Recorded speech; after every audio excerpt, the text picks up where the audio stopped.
Hey guys, good afternoon, everybody. I'm gonna give it a few minutes for people to make their way in, and then we'll get started with our group mentoring session for today. So let me get this all set up right here. This is good. This is good. A couple final touches right here.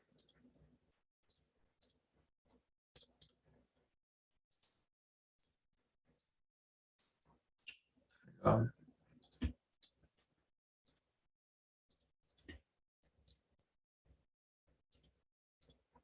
All right.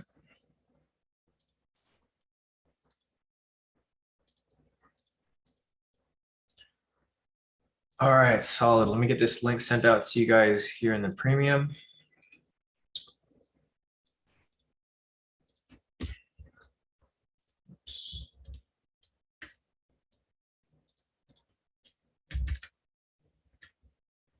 All right.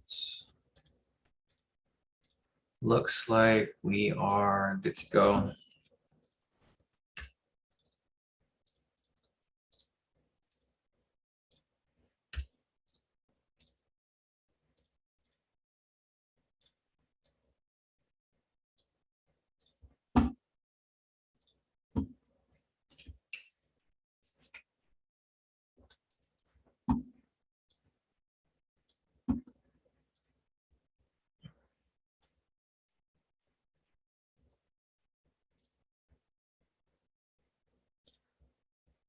All right, cool. So good afternoon, everybody. I'll give it a few minutes for people to make their way in. We have a lot of questions to cover today. So if you guys have any questions, feel free to put them in the chat, and then we will get to those questions once we're done with these initial questions here. So I'll give it a few minutes for people to make their way in, and then we can get started with this session today.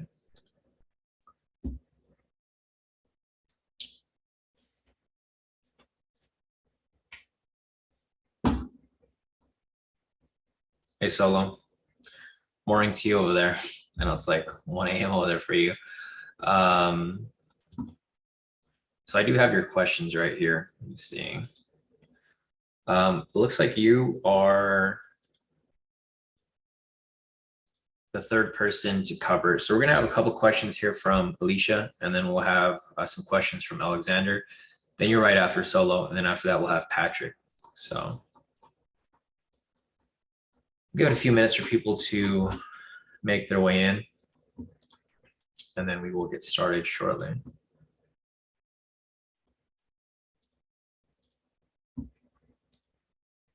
See, it's 2:04. I know market just closed, so market's currently closed at the moment.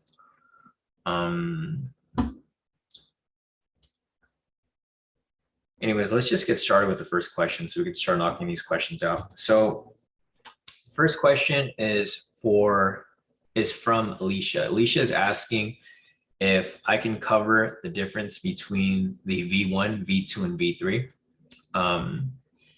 So I'm going to go over those strategies so that you guys can see what the difference is between them. It's just subtle differences, not very much of a huge difference, but you know, they are subtle. So let me go over to, let me just see if I can find an example here. I know there's one. No, there isn't. Not that one.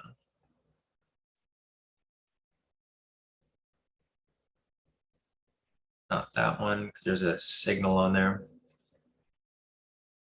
Let's see.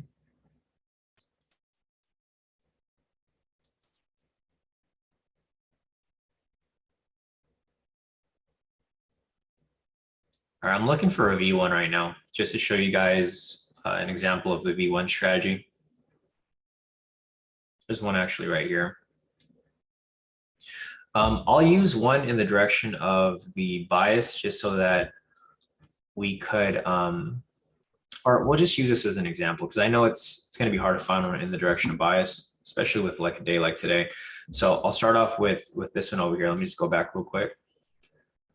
Right here. This is going to be an example of the V1 double body.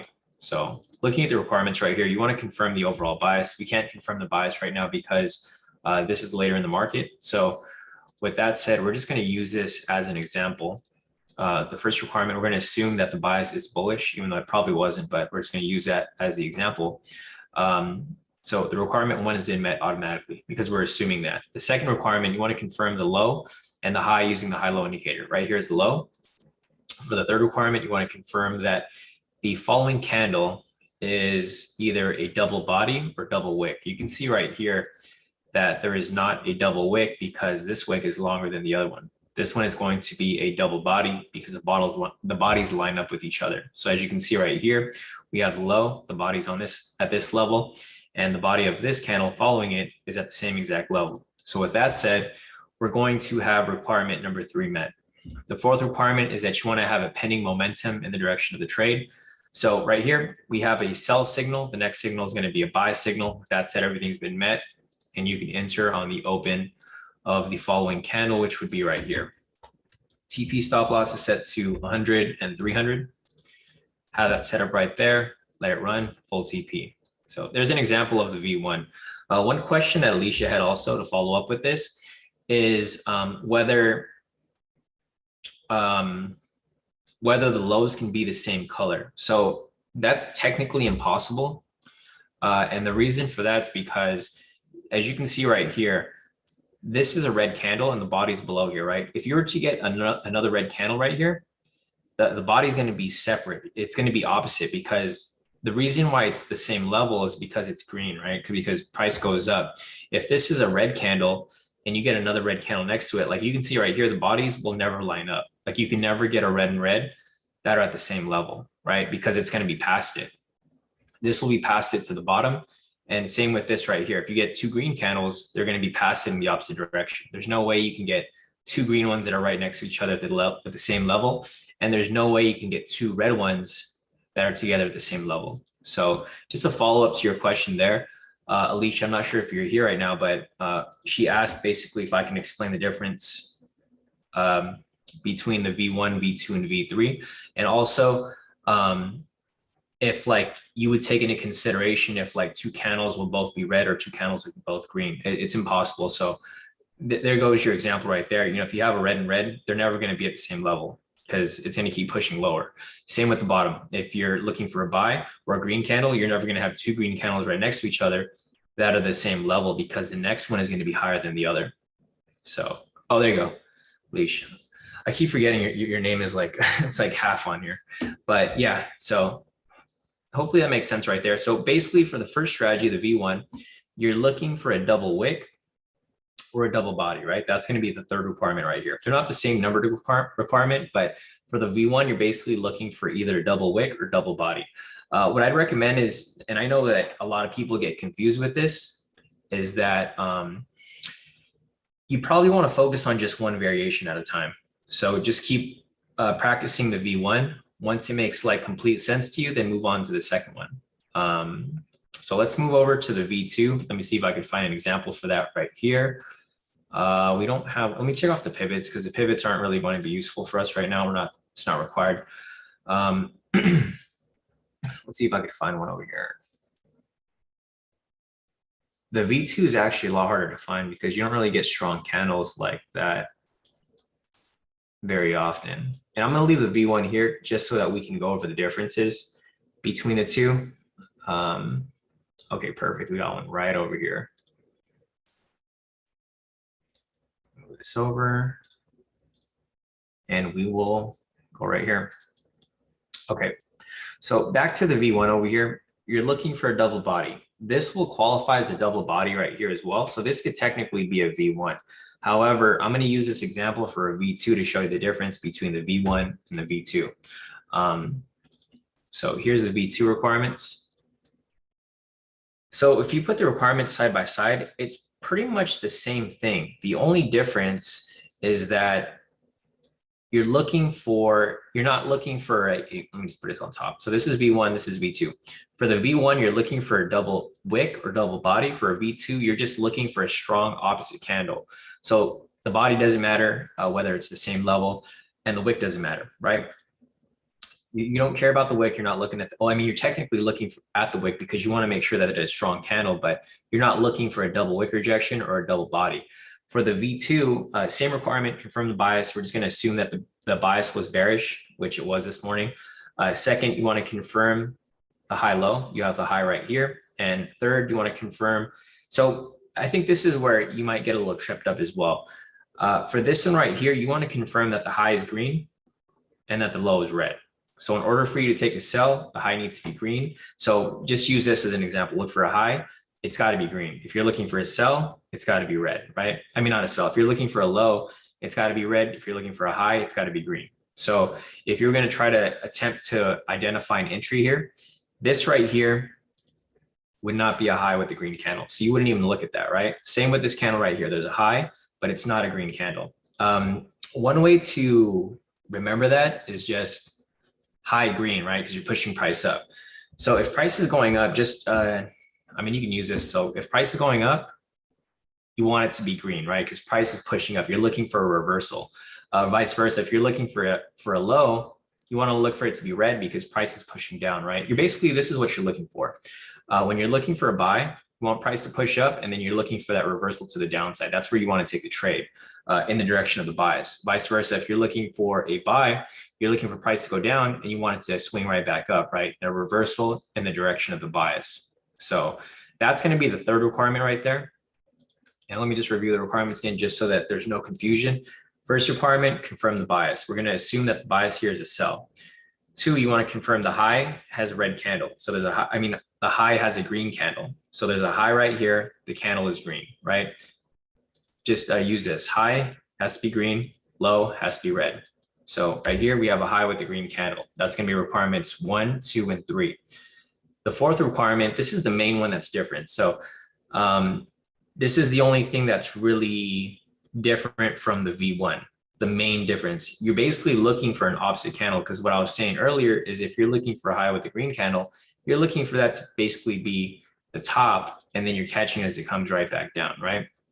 So when you identify this as the high with the green candle, the next candle has to be a strong red candle, just an opposite color of the high. So if you're looking for a high right here, you want the opposite to kind of indicate that price is going to come down pretty heavy, right? Because you're looking for a strong reversal candle, which is going to be this one right here. You know, breaking it down as a reversal will make it a lot more confusing. That's why I don't call it that.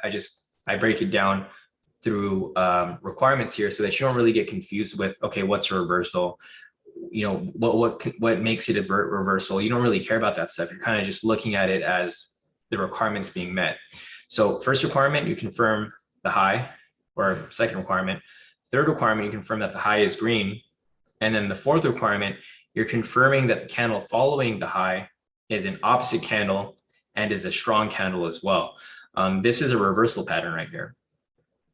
There's different names for this, but you know, just to make sure that it's as simple as possible when you guys actually get this stuff, I don't call it any specific name, because I could call this a specific name. Like if you understand what the candle patterns are, there's a specific name for it, but I don't call it that because people will get confused. So you're just looking for a high with a green candle. You're looking for an opposite candle that's strong following it. In order to identify it as a strong candle, you just want to make sure that if it's pushing in one direction, there's no wick on the other end of it. So if it's pushing down, no wick on the bottom. If it's pushing up, no wick on the top, right?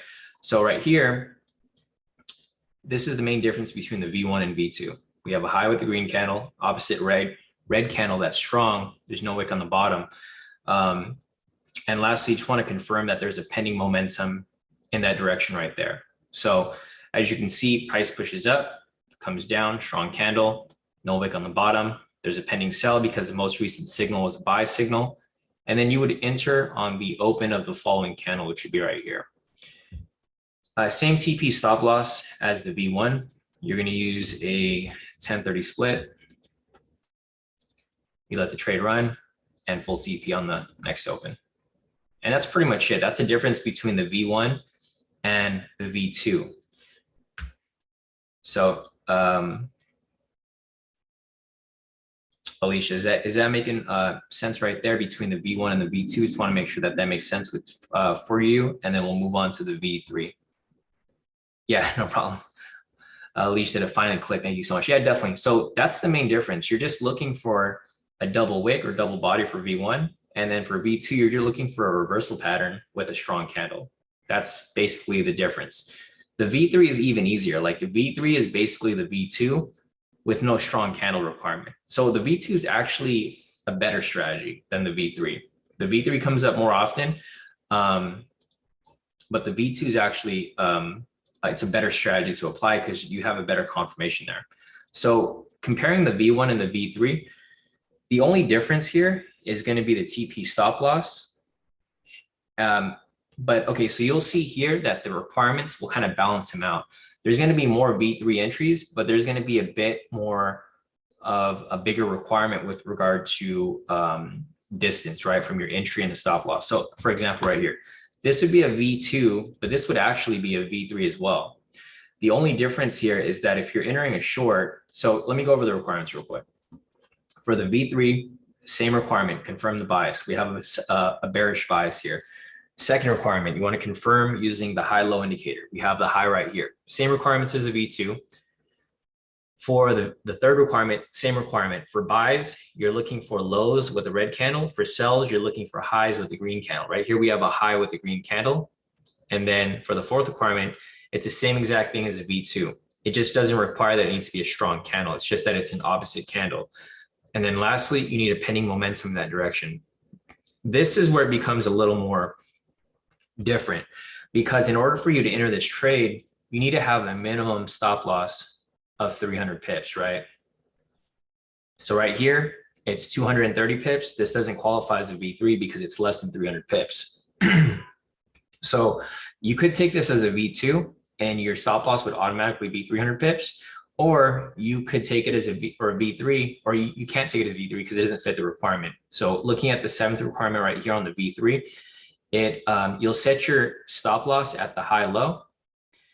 The TP is going to be an equal distance away for a 1-to-1 risk to reward, and it needs a minimum stop loss of 300 pips. So they're both pretty much the same strategy. The only difference is that it doesn't require a strong opposite candle, but it does require a minimum stop loss. So it's not really a big difference. I mean, realistically, it's like, okay, if this doesn't fit a V3, then it'll probably fit, a V2 if it's a strong candle. So this right here would not qualify as a V3 because it requires that your stop loss is going to be a minimum of 300 pips. However, the swing high is only at 230 pips. So this would not be a V3 right here. You'd have to skip it. So let me go over here and find an actual V3 and show you the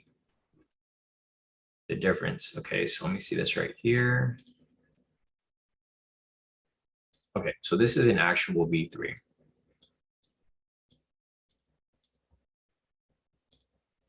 Not the best looking V3, but it is a V3. So again, right here, looking at the requirements, you want to confirm the overall bias. We're just going to assume that the bias is bullish. We know that it's not, but we're going to just use that for this example right here. The second requirement, you want to confirm the high low. You want to make sure that the low is red. Right here, the low is red.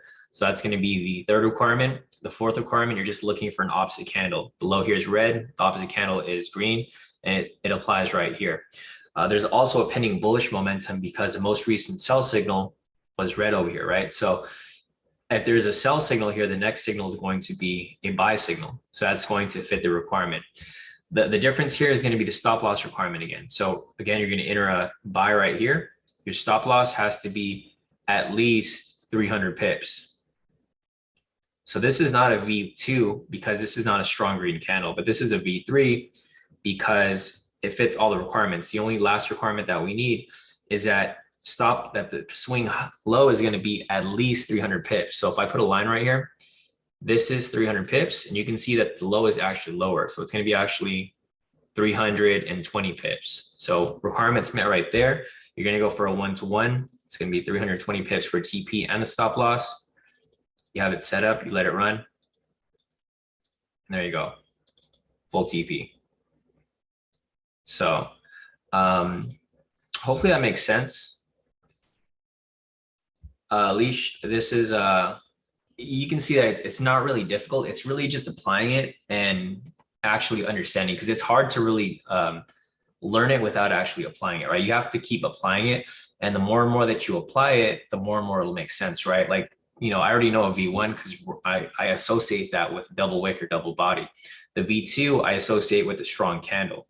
V3, I'm associating it with basically a reversal pattern, but the stop loss has to be an X amount distance away, right?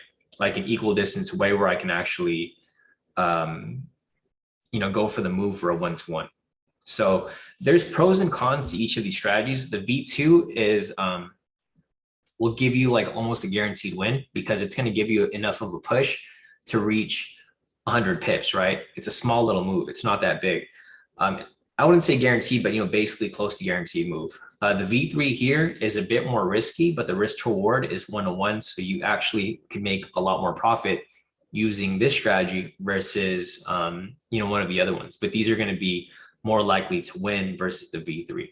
So it just kind of just depends on like what it kind of depends what people are looking for. All right, perfect. So nice work right there, Leash. Alexander said a couple of minutes earlier was a V3 too. Yes, this was a V3, but if you remember from this morning, the bias was a sell, right? So you wouldn't have taken this V3 right here, Alexander. So yes, this was a V3 right here, but it's not one that you would have taken. So let me go back to that right there. Because if you remembered from this morning, we were looking for sells only. So I know there was a V3 here for a buy. Definitely not one that I would have taken because the bias was such a strong sell. It's down like 800 points. So at that point, I think it was down like 400 points or 500 points. You definitely don't want to be trading buys if everything's pointing towards a sell. So yes, this actually, it wouldn't be a V3 because if you're looking at the V3 over here, every requirement would have been met except for the first requirement, right? So you need the bias. That's the main thing right there. You want to confirm you're trading in the direction of the bias. For this right here, you wouldn't be trading in the direction of the bias because the bias was a sell. Retail sentiment was long, so you're trading opposite of retail sentiment. Fundamentals were short, and the technicals here were short as well. So if you turn on the pivots, trend meter, everything here is pointing towards a sell, right? Trend meter is red, it's below the pivots. There's definitely no reason to take any buys at this moment. So short answer to your question is no, this would not be a valid V3 because the first requirement wasn't met. Let's see. Randy said, do you think backtesting using bias from your YouTube recordings worth the time? I mean, it's really up to you, Randy. If you really want to backtest and figure out, you could. Me personally, it's not going to be useful to me, right? Because I don't need a backtest. I know the strategy works. So for me personally, I would forward test, right? I would do it real time because the thing is, the strategy is not what's holding me back. It's really trade psychology. So if the strategy is holding you back, Randy, where you don't get the strategy, then yeah, back testing would work for you. But if you know the strategy and you don't have problems with applying it, then it's your trade psychology, right? So it doesn't matter how much you back test when you get to the real thing, you're still not going to do it right. So it's up to everyone's personal preference. I personally never back test. Like even for these new strategies, I didn't even back test them at all. I did everything real time during the lives. So, answering your question, whether it's worth the time, that's subjective, right? For me, it's definitely not worth the time because I don't have any problem with the strategy. But if you do, then, it might be helpful for you to actually get it down, more properly. But I don't really like back testing. And the main reason I don't like back testing is because I'm sure a lot of you guys run through the same issue, right? When you back test, you look for all the good trades, you ignore all the bad trades. It doesn't really help you train your eye to look for it real time and to really take the trade with no bias, right? Because whenever you take a trade, or whenever you're back testing, you're always looking for the good trades. You're looking for the winners. You're not really looking for the losers. And what I see a lot of people do is they just ignore losing trades a lot. And it kind of just skews their way of thinking so that when they do take the trade live, they end up losing, and then they end up losing, and then they get confused why the trade lost, right? When realistically, it's probably like one small mistake that was made. So Other than that, scroll over here real quick. Okay, Randy City, I spent time backtesting other strategies I'm less familiar with, like the 10-minute snipe. Could you cover that real quick? I got like a whole list of questions, Randy, so you're going to be at the end of the list. We haven't even gone over to Alexander's question, Solo's question, Patrick's question. So, in the future, Randy, if you, I don't know, did you send me that question before? Let me check real quick. Because if you sent that question before, it'd be on the list, but I don't think you sent that question before, did you? You might have. Let me check. No, you didn't. Yeah, unfortunately, you got to get in the back of the line, Randy. So I will cover your question, but I can't do it right now because everyone sent me their questions ahead of time. Like Alexander and Alicia sent me these questions yesterday. So I got to answer their questions first, and I'll add yours to the list. Let me just go up the list real quick, make sure I'm not missing anything. And then I'm going to add your questions to the list. So I see, Victor, your question right here. You said, hey, you said the 10-minute hits a lot. However, it seems when I take it, I always lose. Can you show 10 minutes? There were no 10-minute entries today, Victor. So, there were 10-minute entries, but I didn't take anything today. So if you were on the live this morning, I didn't take any trades. So there's nothing that I took, but I will cover some 10-minute entries here. So I'll go back and I'll show you the 10-minute entries that I would have identified because there were 10-minute entries here. I just didn't see any myself, but I'll add your question to the list right here, Victor. So let's see, Victor, cover 10-minute entries from today. And then, okay, David's question. David's asking, hey, Sean, can you go over the session levels and how and why to avoid them? Thanks. Yeah, sure, David. So I'm gonna add David's question right here. Cover session high lows.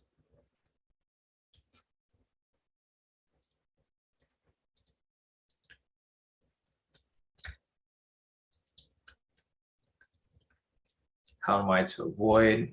Let me scroll down real quick. Scrolling down, Jennifer's quick questions asking, isn't the double body in B3 pretty much the same thing? Sort of. I mean, the main difference is going to be like what I explained earlier. So the V1 over here, you're looking for a double body, which is going to be opposite. So yeah, it does fit. I mean, they're similar, but the main difference here again is going to be the stop loss place, right? Because thing is, if the stop loss is less than 300 pips, you wouldn't take the V3. But if it's not 300 pips, it's still fine for the V1. So yeah, basically they are pretty much the same thing. It's just main difference is you wouldn't take the V3 if the stop loss is too close. But for the V1, you would still take it even if it's close because you're only going for 100 pips. So yeah, short answer to your question is yes, pretty much same thing. Main difference is just going to be the distance from the swing high or swing low, depending on where your stop loss is going to be. Let's see. Okay, question from Randy. Okay, question. I'm going to add your question to the list, Randy. I'm just going over everything in a chronological order. So your question will get answered. It's just going to have to be answered a little later.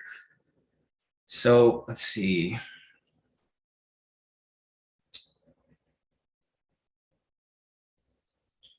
Cover the 10-minute snipe. So this is going to fall in line with Victor's question. So when I cover the 10-minute entries from today, I'll cover the 10-minute snipe that came up earlier today, Randy.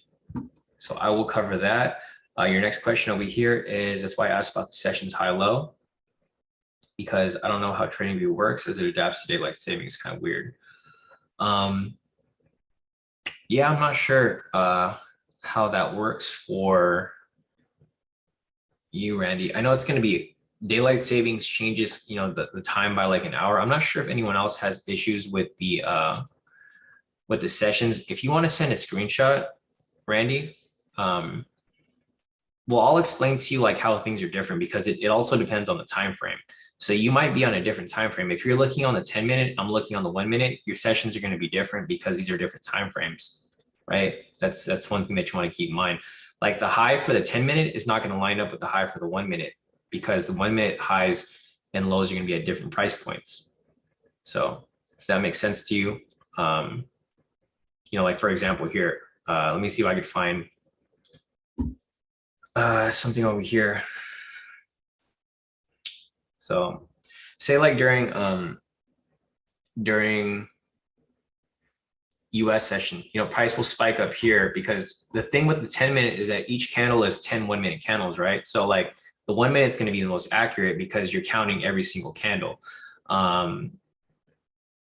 So let me see. Usually most of the time it does line up, but sometimes like this, for example, right here. This right here, the high is going to be right here at the 650 candle, right? And I'm only going over this because someone else had this. We covered this question this week too. So 650. Okay, so here's the difference right here, right? So the candle right here for the highest on the 10-minute is going to be 35,523. Let me see what the candle is here on the 1 minute.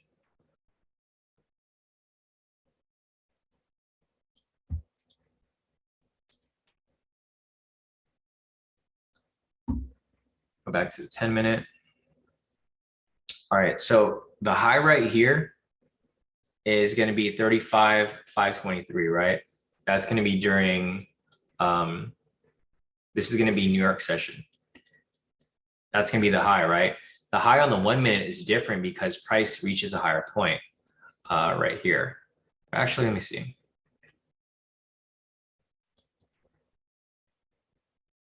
See, this was at 650 to 7. So between 650 and 7, the price right here is 33,920. Wait, the fuck? It's like way different. The 1 minute's right at 33. Sorry, I don't know if I'm like in a different date. 26, that's today. My bad, this is the 21st. Sorry guys, I didn't realize I was so far in the candle. Let me go over here real quick. Okay, today's this right here. 650. 33,920. So these here do line up. The only difference is like when I would need to see a screenshot. So if you can show me a screenshot, Randy, I can probably explain to you like why your sessions are different. But just looking at it from a bird's eye view, I can already tell that it's probably because of your time frame. You said you like to trade on the 10-minute. So the thing with these candles is that they move differently, right? So I don't know which one's different. Is it your London? Is it your, because it's going to be off by like an hour, right? I don't know what the time frame or what time zone the indicators run off, but we have it at default settings. I don't see too many people who have the issue. I think the main problem here is that you're trading on the 10-minute. So your high lows are going to be different in comparison to the high lows on the 1 minute. So yeah, if you want to show me a screenshot or show me where it's actually different, because I don't know where it's different from, then we can, kind of cover it and see what's different there. But just looking from my bird's eye view, I can already see that it's because of the time frame. Anyways, back to the questions over here. So I have all the questions down right here. I think that's about it right now. Scrolling down.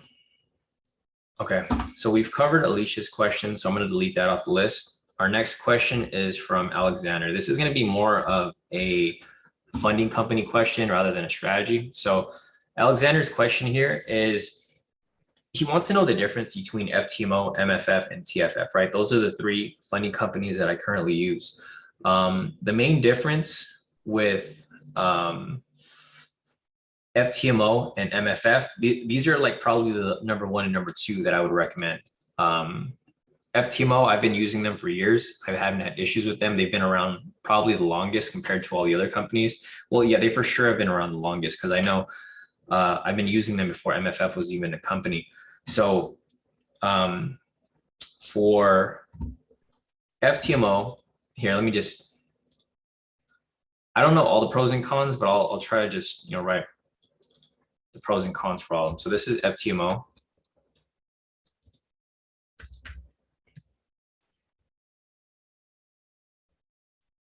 Pros, cons, right? Actually, I don't even know how to even give you the pros and cons for like MFF and stuff because I don't know what the split is for them. Uh, honestly, I personally don't really care about the split. All I care is that they're paying out the payouts. So many people care about like these things that don't really matter, right? So many people like will use a funding company because the split's different, but they can't even pass a challenge. So I mean, it blows my mind that people will use something like MFF or TFF over FTMO just because they have a better split or that you can pass earlier. Most of the time, the people that use them can't even pass. So it just doesn't make sense to me why someone would go and use a company like this and they can't even pass. So here's the pros and cons. So the pros for FTMO. Established company.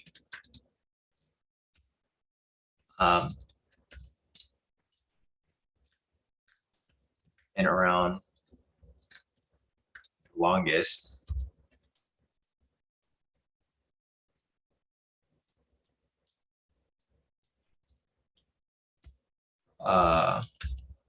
Reliable and on time payouts.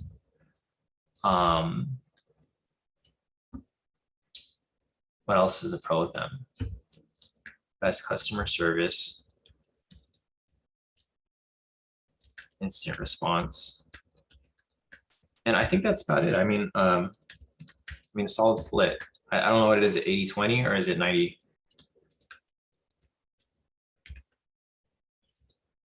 Or 90, or maybe, I don't know, 90-20. I don't know what the split is anymore, guys. I don't really pay attention to that stuff. All I care about is that they pay out. So, I don't care if I'm getting undercut 10%. Doesn't really make a difference to me. The company is solid. So the main con with them is that I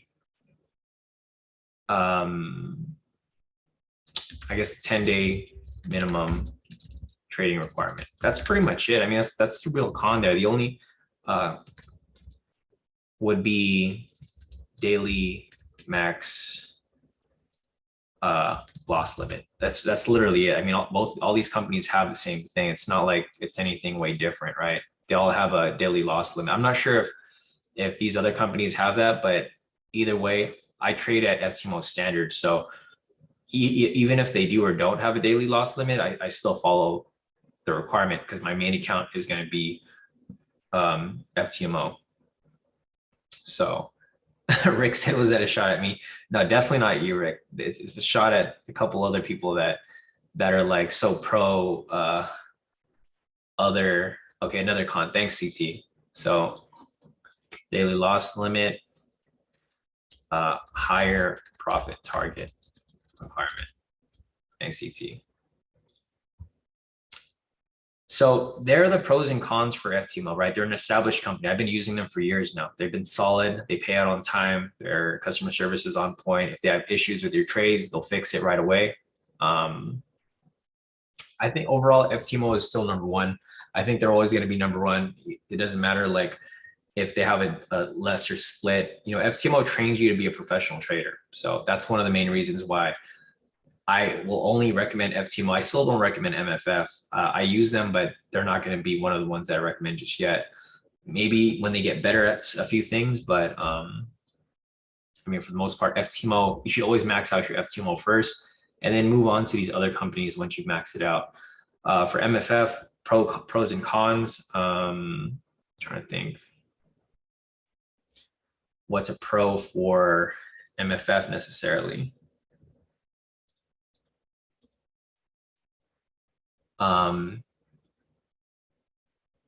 So I'll just say they're a somewhat established company. They've only been around for a couple of years. I don't think they're like been around for that long, but they're probably the second one that's been around as long as FTMO. Reliable, sometimes on time payout. Con's going to be horrible customer service. Customer service sucks, takes forever for response. What else is there? Another pro for them, lower profit target requirement.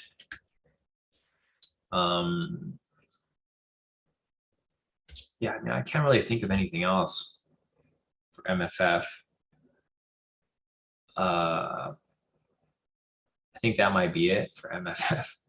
I think the main plus here is going to be the lower profit target requirement. But realistically, guys, like a lot of people make a big deal about this. But the thing is, guys, if you can't make an extra 2%, you got other problems, because the extra 2% is not a big deal.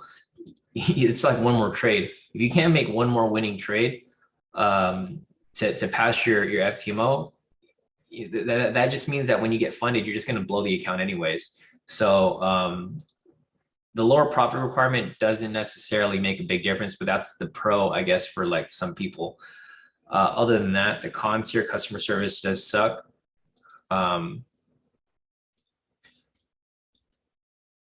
Maybe daily loss limit. I don't know if they still have a daily loss limit. Someone told me that they don't anymore, but I'm pretty sure they do. Let me see. I think it depends on your account type. Okay, let's see. Evaluation.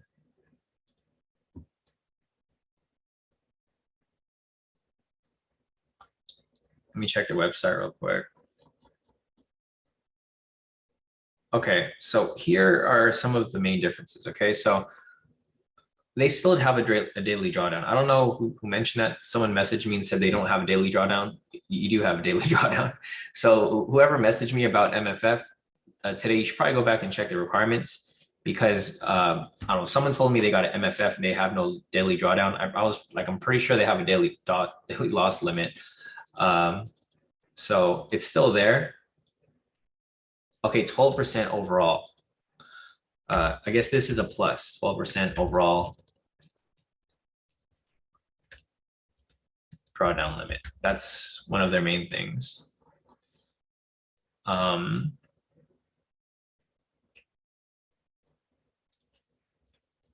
5-day minimum trading limit or requirement. And I think that's about it.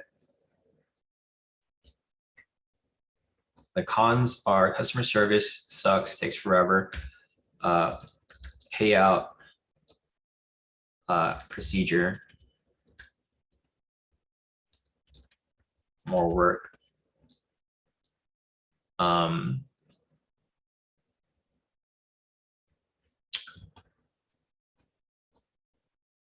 Nice, thanks, David. David actually put a list of things right there too in the chat for FTMO. So if you guys want to look at that, it's on there as well. Payout procedure, more work. I think that's about it.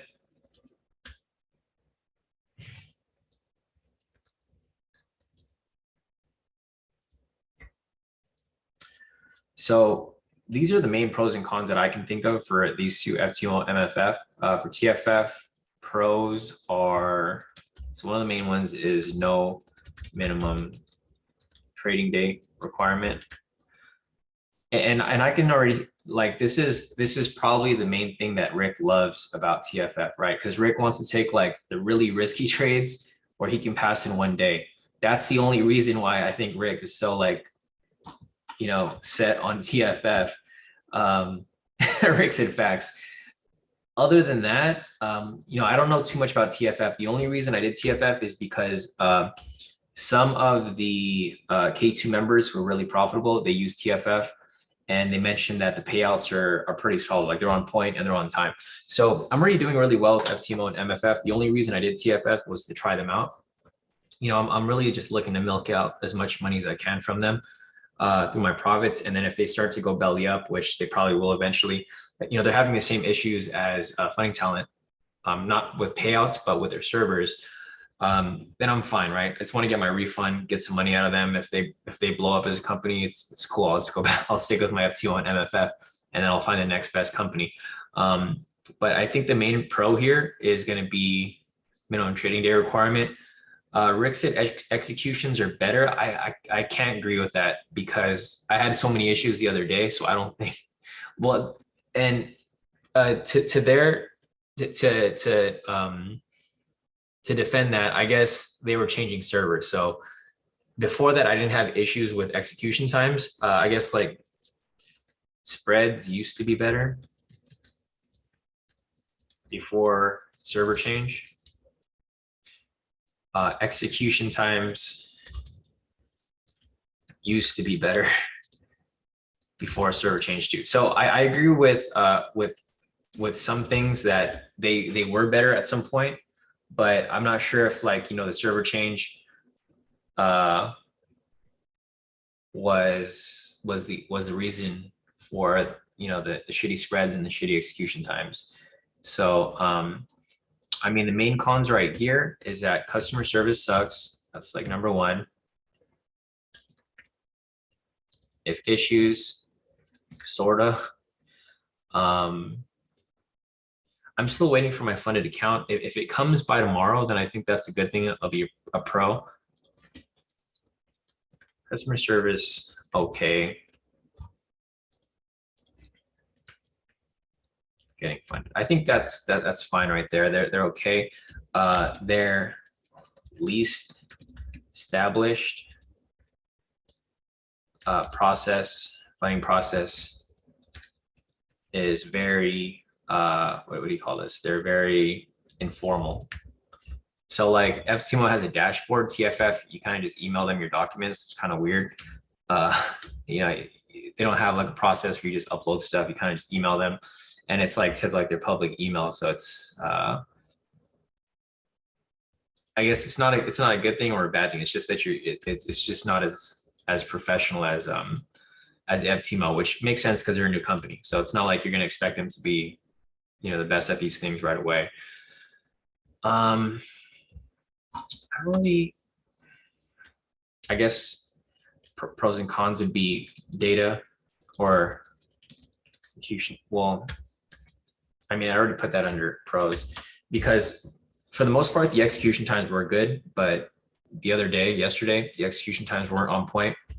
Like it kind of worked in my favor yesterday when I got funded because it missed like 4 of my trades, but then one of my trades hit, but it executed late and ended up giving me like a 7K win. So other than that, I think this might be like the main differences. Let me check the chat to see if there's anything else that I'm missing. Rick said if you're on TFF's Discord, you would understand. That's like one thing too. So I see a lot of people who are always like on these company Discords. And I think that's kind of what messes with a lot of people too. Like a lot of people are too, and not just, I'm not saying you, Rick, but I'm talking about some other people that are like, they live for this stuff, right? They live for the gossip. They live for the drama that's going on in those chats. I'm not in any of those groups, guys. So I don't know what's going on in there and I don't really care. You know, I care about making profits and focusing on my own trades. I don't really go in any of those other chat rooms. And I don't really pay attention to any of it. You know, if I have a question, I'm going to reach out to their customer service directly. I'm not really going to be on their Discord chatting it up with people, you know? So, yeah, I mean, I guess I would understand because I'm not on there, but I mean, I wouldn't be on there regardless. I just, yeah, no, exactly. Yeah, Rick said, nope, instead of listening to fake news, I get it right from the, yeah, and that's exactly what you guys should be doing. And I know it's not you, Rick. There's some other people who are like always, I don't know, they're just scared of certain things, right? They're like, oh, TFF did this update, TFF did this, TFF did that. Like, bro, I don't care. I'm still winning my trades and I'm still getting, you know, I just got funded. So that's one thing that I would recommend you guys don't really pay attention to too much is like the gossip and stuff that's going on in other chats, because it'll just distract you from the main goal at hand, which is to, you know, actually trade. So other than that, that's pretty much the main differences between FTMO, MFF, and TFF. I can only recommend FTMO. This is the only company that I'll recommend. The only reason is because I've been using them for so long, no issues so far. I know they have a higher profit target requirement, but it's like 2%. It's not gonna make or break you as a trader to make an extra 2%. For MFF over here, this is probably the second best, only because I've been using them the second longest. And then TFF, I just started using, but I probably won't be recommending them anytime soon. So FTMO first, max it out, then do MFF, max that out, and then maybe do something like TFF. or if you want a YOLO account like Rick's, you know, just do TFF, pass in one day, and then get funded. So other than that, I think that's it for this part right here. Let me see if there's anything else that I'm missing. Let me just scroll up real quick. I want to make sure I didn't miss anything else here.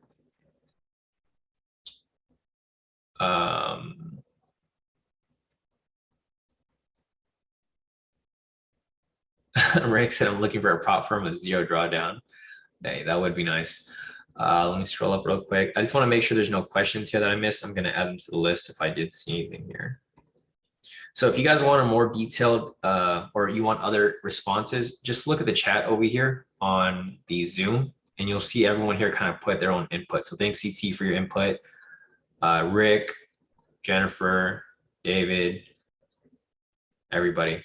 Thanks for your input there. So let me scroll down a little bit and see what's next.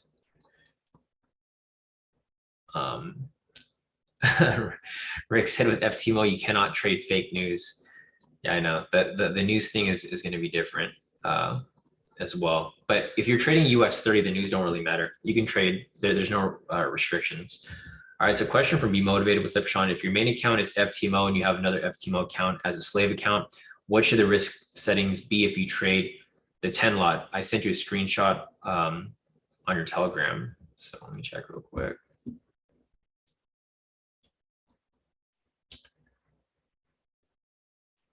Let's see. I'll come back to your question right now, Randy. I just want to see. Be motivated. Wait, sorry. Who are you again? Sorry, I don't know. I'm not sure which one. I know you came in under another name before, but oh, I think it was. Is it swelling? I don't know. Well, anyways, let me just go back and try to read your question again because it's a quick question. You're asking, what should your risk settings be? I have my risk settings the same for all my accounts. My slippage is at 5 million. I'm not sure what you're referring to as risk settings because there's a lot of settings there. So I'm not sure which one are you really talking about. If you're talking about lot size, your lot size is going to depend on, you know, what your account size is. If you're using FTMO and it's the same account size, then, and you want to copy the same lot size, then you just use a 1% lot size multiplier, because if you're using a 10 lot and you wanted to copy a 10 lot, it'll be 1 times that lot size, which would be the same amount. It would be 10 lots. So be motivated. If you want to, I'm not sure who you are on here. I know it's not your username, so I'm not sure which one. Yeah, no name just joined the group. His name Stop Jumping. I don't know. Who would that be? Swelly. Okay, yeah, Swelly. So let me just go back. Yeah, I figured it was Swelly. Let me see. You at. Gotcha. Yeah, so for this right here, well, for this right here, you send me for MFF, right? Because you're using a lot multiplier of 10. If you're using FTMO, they're both FTMO, then you're just going to change this multiplier to 1 because you want the same lot size to, you know, to copy over. So if you're using FTMO to FTMO and you want to use the same lot size, use lot multiplier, just change this to 1. Your slippage is fine. Your max lot, I don't know what your max lot is. If you're using a 10 lot, then you can leave it at 50 because that's way above the 10. But it's just really up to your preference. So that's the only difference that you want to change. Alexander's asking slippage, why 5 mil? Because that's like the max. So if you have it set to 5 mil, it's just going to copy the trade no matter what the price difference is. That's why sometimes I'll have a price difference between my trades. You know, it's a couple $100 to a couple dollars, right? You just want to have it set to the highest so that your other copiers will always copy the trade no matter like what the difference in price is. It's not going to be a huge difference, but it's going to be, you know, somewhat different. That's only if you want it to always copy no matter what. Other than that, I think that's it for that question right there. Let me scroll up real quick and just make sure there's no other questions here before I continue on with the rest of the questions here. Okay, Victor said, have you ever seen the sentiment over negative 100? Yeah, market's steady rising. Yeah, no, I mean, it happens all the time, Victor. It that's what you call manipulation, right? Because I mean, it happens all the time. It happened today, right? Price was pushing up today, like right here, right? Price was pushing up, and then like right on open. Where's open at? Oh, this is a 10 minutes. Sorry, let me go to the 1 minute. So I mean, it happened exactly today. Like this morning, sent like fundamentals are down like 300 points, right? But price was still pushing up. It's just being manipulated. Price is being pushed up, but we knew the overall direction was going to be a sell. So sentiment was like negative 300. It was still pushed, or not sentiment. Fundamentals were negative 300, but it was still pushing up. But then eventually it came right back down. It's just, it's like blatant manipulation happens. The thing is, a lot of people don't know how to identify fundamentals or sentiment, stuff like that. So they don't have a bias. They just go wherever the candles are moving, even though the overall movement is for a sell. So, I mean, it happens all the time. It's not irregular that that happens. And same for buys. It's the same thing. It's just manipulation. Let me see if there's anything else right here. Let me scroll down a little bit. All right, so that's it with those questions there. The next part of the question here for Alexander is, let me just check real quick.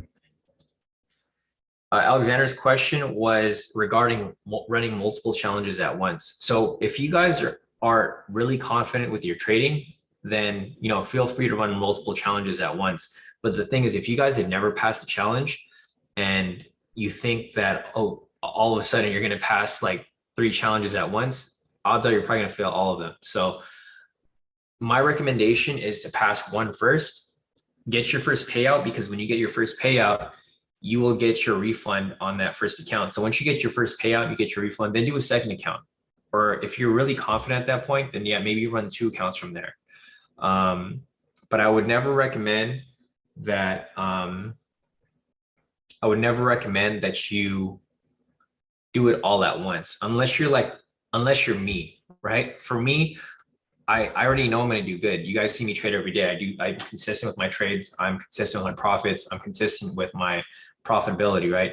I know I'm going to pass the challenges. So for me, I could run like 6 accounts if I wanted at once. Like if I wanted to go to max out my MFF and do another TFF and do like another funding company, then yeah, I can do it because I know I'm going to pass. It doesn't apply like that for everybody. So I just want you guys to be realistic about your goals and what you plan to accomplish, because the thing is, if you haven't passed one challenge, like what really makes you think that you're going to pass 2 or 3 all at once? You'd be better off just doing one at a time. And then, because even for myself, guys, I didn't do MFF until like way later. I knew I was good with FTMO, but I didn't do MFF until like way later. However, when I did do MFF, I did both of my accounts at the same time. So I had 2 FTMOs, and then I did 2 MFF challenges at the same time, and I passed them at the same time. My TFF, I did this one by itself, and I passed it as well. That's pretty much what I showed you guys earlier. I think I showed you guys a screenshot here. Like I haven't had one of these in a long time. I was like, they're getting really creative with these evaluation things. Like when you get funded, I don't even think they had this when I did FTMO. They didn't give these out before. They just kind of give you congratulations, but they didn't give you a certificate. They gave you a certificate for passing the challenge, but not necessarily for getting funded. So, yeah, for me, I can do both, but for you guys, it's really going to be a personal preference. I don't recommend doing it though, unless you've already passed the challenge and got funded, and that you're really confident with doing multiple accounts at once. Because the last thing you want to do is stress yourself out. You don't want to do like 3 challenges and then you go into some heavy drawdown, you end up blowing all 3 at the same time. Because I've seen that happen to a lot of people. They end up hitting their daily loss because they just get caught up in revenge trading and they just blow their account. So for me personally, I don't recommend running multiple challenges at once unless you're really ready for it. I know, right? Jennifer said, how do we become you?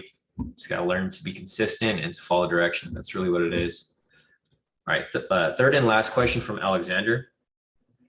He's asking, What's my personal experience getting funded and progression to multiple accounts? So for me, I started with FTMO. I did a 50K account and then a 100K account. That first year, I blew the 50K account on accident. I had the same issues you guys have, right? It's just over trading, revenge trading. I also lost the 100K account initially because I traded during during a holiday. That's when I wasn't really, I wasn't really sure of all the rules on FTMO. So my first two accounts, I did lose both of them. One for hitting my daily drawdown limit, and then the other one for trading during a holiday. I think I lost another account trading during a holiday. Rick said I put my certificates on Jeff Mahler's refrigerator.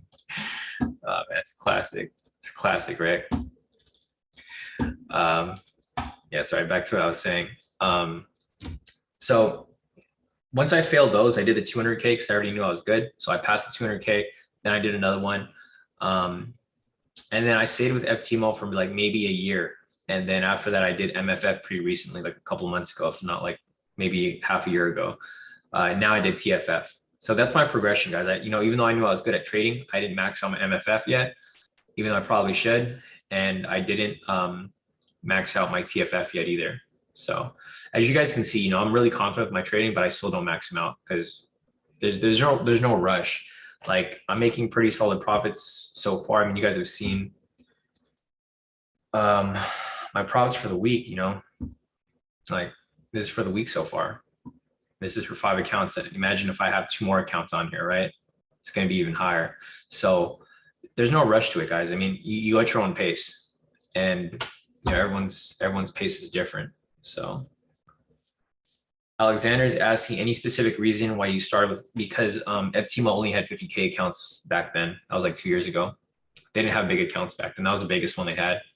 So I started with 50K, which was their biggest account. If they had 100K, I would have done that. That's why I did the 100K after, because they went from 50 to 100 and then now 200.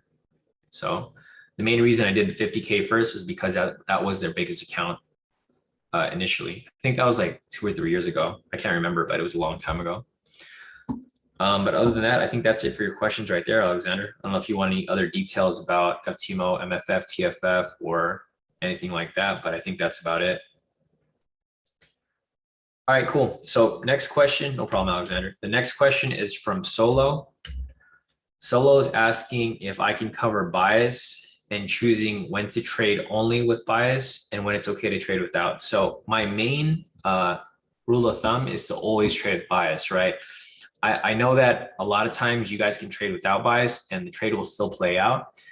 But, for me personally, I almost always trade with bias. Like I don't like doing anything against it because I want to be for sure about my trade. Like the thing that I told Solo was that, yeah, you can get lucky sometimes trading against the bias for a small move, but would you rather be unsure about a trade or would you rather be sure about a trade, right? Me personally, I want to know 100% that I'm going to hit that trade so that I don't have to stress about it.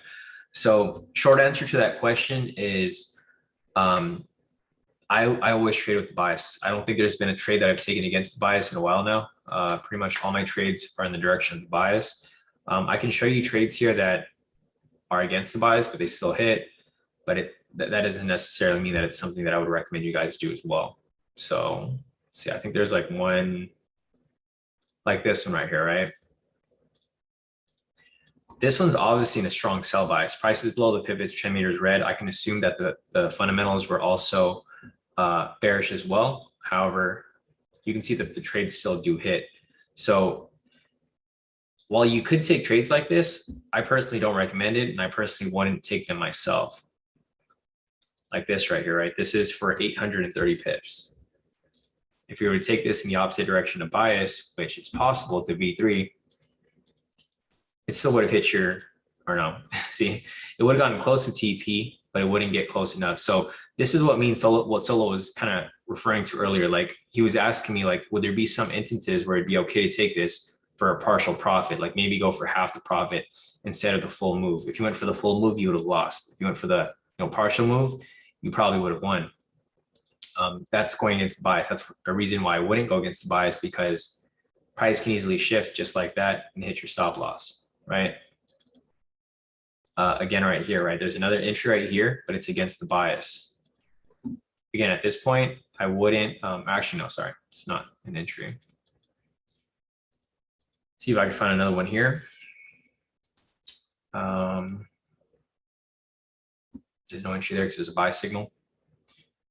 But yeah, man, you guys get the gist of it. You know, if the bias here is a strong sell, I'm only looking for sells. Like if you look back over here, you look at all of the sell entries. There is one right here, or no, technically no, because there's no pending sell. There was one right here.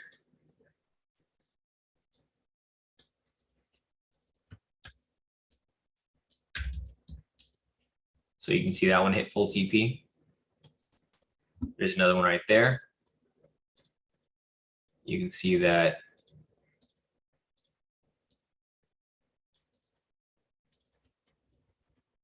that one hit full TP. So as you guys can see, you know, if you guys want to be patient and wait for the bias or for entries in the direction of the bias, they do hit. So for me personally, I would always recommend a trade in the direction of bias. I never recommend not trading. I mean, there's a reason why it's a requirement, right? If you look at all the variations, first requirement, confirm bias. Variation 2, first requirement, confirm bias. Variation 3, first confirmation, you know, confirm bias. Same with the breakout, you know, confirm bias. Bias is always going to be the main thing you guys look for. It's going to be like the first requirement with every strategy you apply. So if you're asking me, my personal answer is always going to be trade with bias because, you know, it's a requirement for a reason. But I know a lot of people do take the shortcuts, and those same people are the same people who are blowing accounts, right? So, you know, if you want to be consistent and look for quality trades, trade with the bias. If you want to be risky and, you know, maybe get lucky here and there, then, you know, do what you like and trade against the bias. But I personally would not recommend you guys ever trade against the bias because it's not going to, it'll turn out well maybe for some trades, but overall it's not going to play out well for you guys. So always trade in the direction of the bias. Yeah, Solo said, I think also when you're on the 10-minute and pending has been a buy all day, however, the bias is sell. That's why. Yeah, no, and I get what you're saying right there too, Solo. Like, you know, it's been it's hard to get entries here for a sell when you have a sell signal here, but it's been down all day, right? But that just goes back to being patient and using your trade psychology wisely, right? Like for me, I didn't take any trades today. I could have taken some trades here. Like for example, there was some V3s here that could have been taken, even though there was no pending signal. So I did see some people where they saw some entries here. Like for example, there's a V3 here with no pending signal. I saw some people did take this trade or something similar to it. You know, there's one right there. There is another one right here, right? There was no pending signal, but I know some people did take the sell right here and they got full TP off that. You know, another one right there. So the thing is, there's going to be people who are taking shortcuts, and yeah, you'll get lucky sometimes. You know, these trades will hit because the bias is so strong. But you know, if you're looking for the trades that are very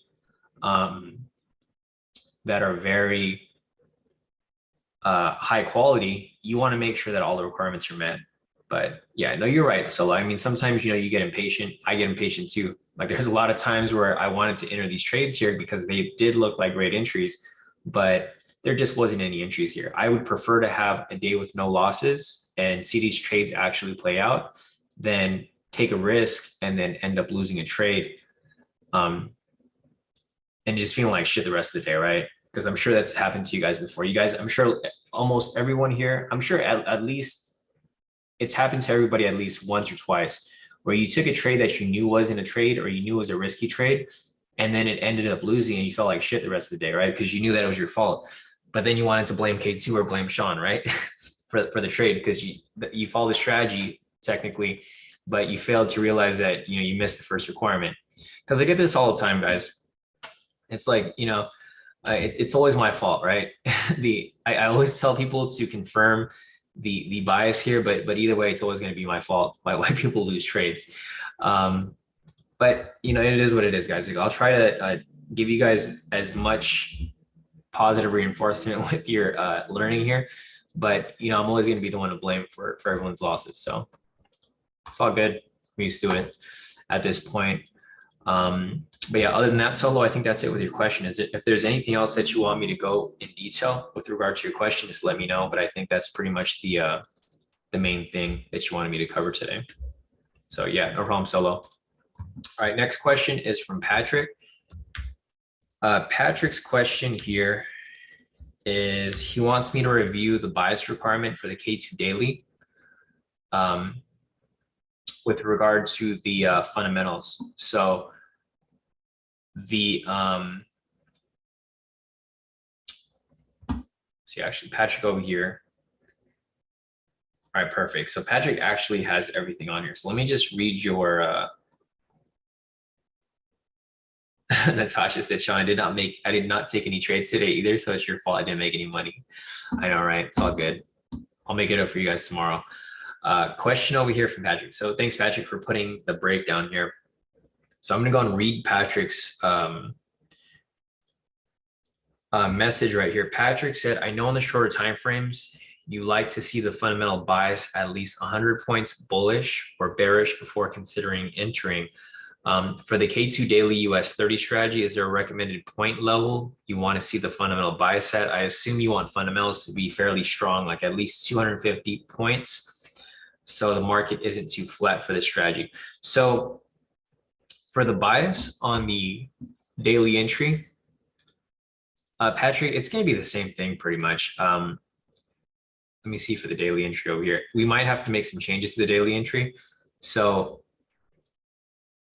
I know there's no requirement for the bias right here, but I would recommend that you guys do use, and I'll add it to the requirements here. So let's see, let's add this to note, change it to note.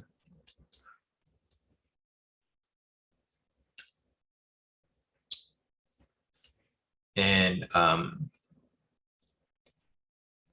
confirm overall bias, which is going to be retail sentiment, fundamental bias, and technical bias. So this isn't necessarily going to be a requirement because let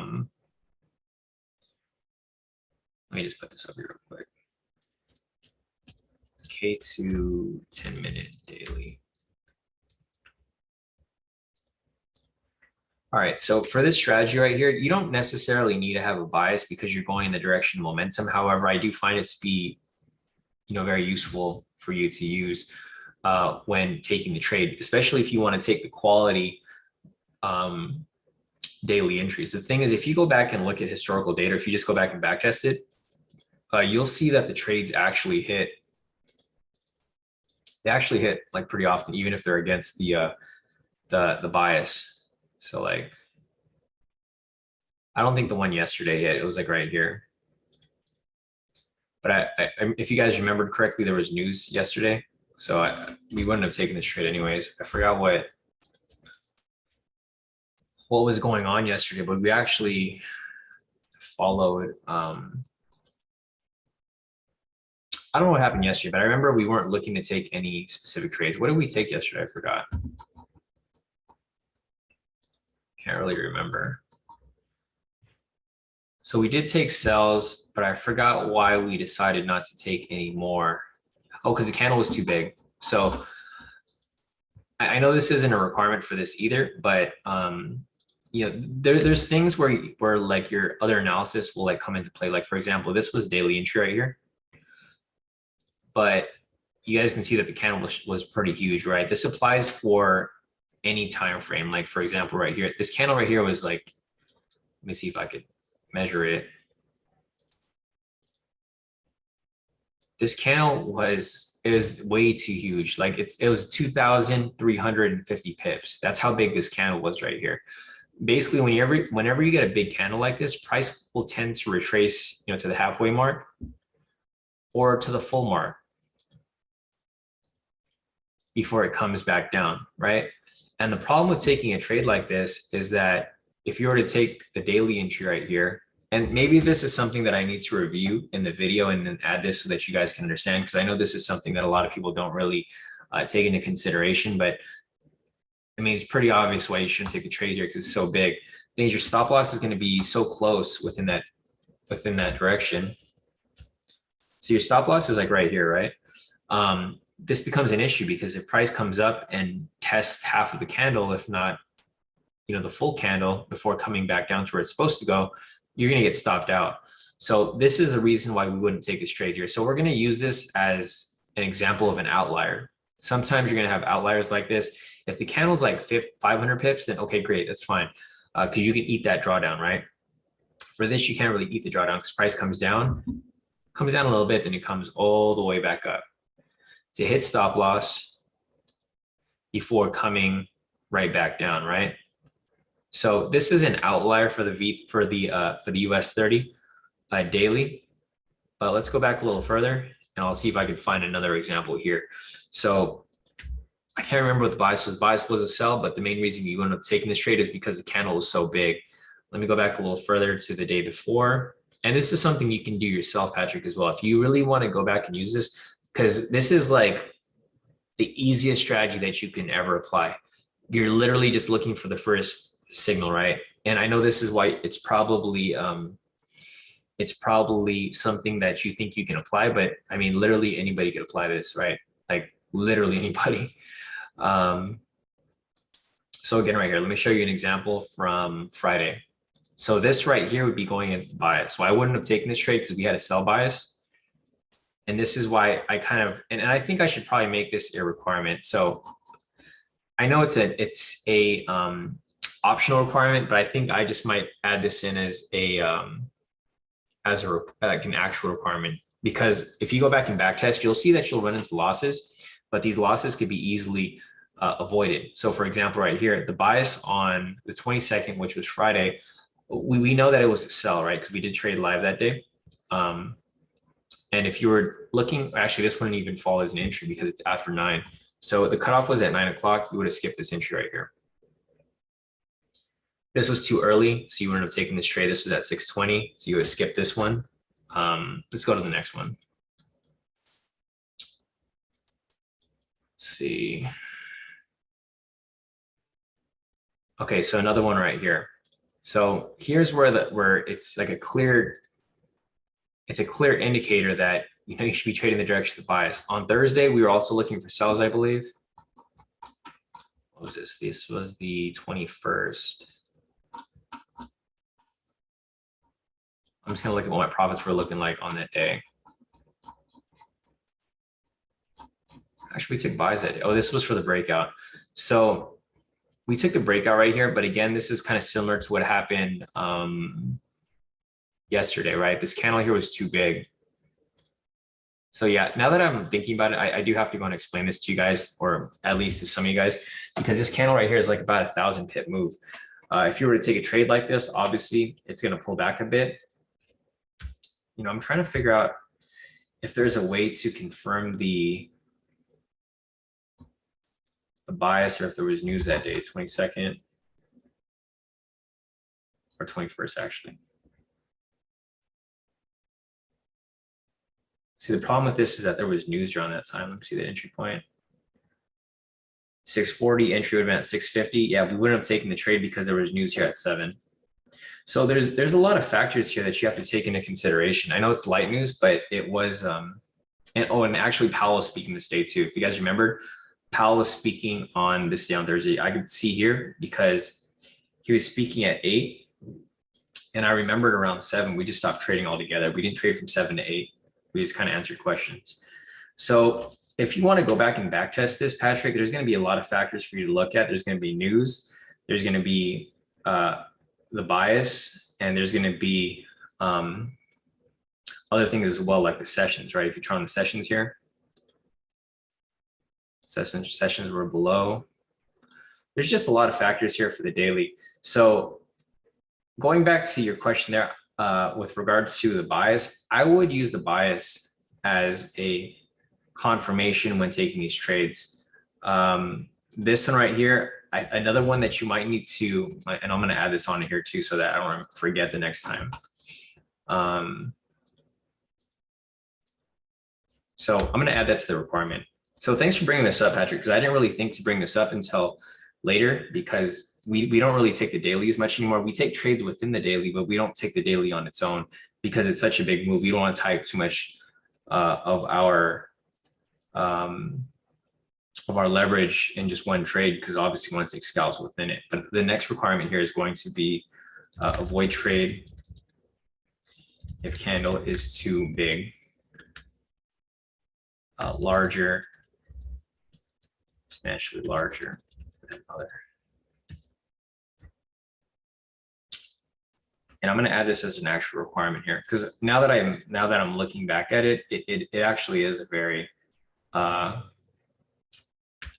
it's one that should be applied to it, just like every other strategy. Because before we didn't have a bias that we used, but now that we have all of these other confirmations, it's definitely one that should be applied when entering these trades, because it does make a huge difference when identifying this.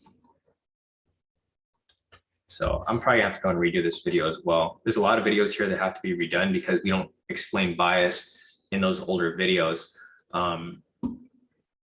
You know, for some reason, I thought everyone knew what bias was, but realistically, a lot of people don't. All right, so I'm going to add that as like one of the requirements, confirm the overall bias. And I think that was part of your other question here, because you asked, so your second question was, are there certain market conditions you recommend not using the strategy? So this is going to be a direct response to that question there. When the market is too volatile, right? So the candle is too big. That means that the market's too volatile that morning, and price is just bouncing around way too quickly, where it'll likely hit your stop loss. Like for example, here, this candle is about 1,000 pips. If your stop loss is 1,500 pips, like say for example, you enter a long position right here,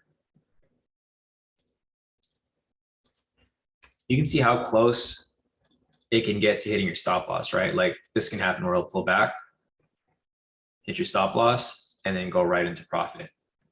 So to your second question right there, this is definitely one that you would take into consideration. So that's like basically two new requirements that we didn't really use for the daily, but now it's obviously one that we should use into our consideration. So yeah, when you confirm the bias, make sure that the retail sentiment, fundamental bias, and technical bias all apply. It's not necessarily one that we used in the past, but I think now it's definitely one that should be taken into consideration. So, okay, gotcha. Thanks, Victor. So thanks for confirming that too. Victor said that on the 22nd, there was no bias, it was split down the middle. So good confirmation with that right there. Jennifer's asking, does the trend meter need to match the direction for the daily entry? So that's going to fall in with the technical bias right here, Jennifer. So to confirm the technical bias, you're going to look at the pivots and you're going to look at the trend meter. So if you have something like this right here, this will confirm that the technical bias is bullish. So you don't necessarily need to use the trend meter, but it's going to help with your analysis here. This is why I always leave it on my chart, because this will help me confirm the technical bias, whether price is above the pivots or below it, and whether the trend meter is the same color, because it'll help you identify it without actually having to, draw trend lines or using any other type of analysis to confirm the trend meter or the technical bias here. So hopefully that makes sense, but let me just go back and let's just look at another one here. I want to find one that's an actual, a solid entry. The candle is not too big. It's not in the opposite direction of bias, et cetera, stuff like that. So we have another one.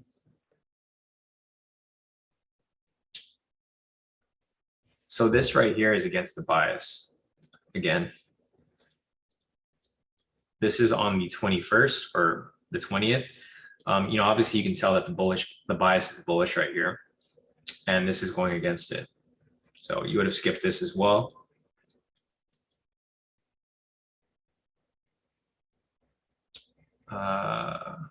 Again, right here. So yeah, the bias is going to be required, because if you look here, all the entries that actually you would have skipped this is at 10:20. These daily entries haven't really been coming up very lately. That's what I've noticed. because I haven't even been taking them myself. Usually I'll take like partial entry for the daily, or I'll use it as a confluence for the other entries here.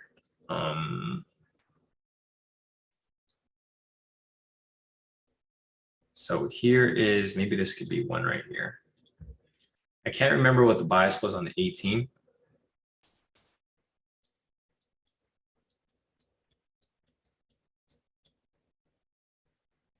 But it looks like the technical bias here was partially, one. Looks like it could have been reversing to the downside. So if you were to take this here for the daily entry,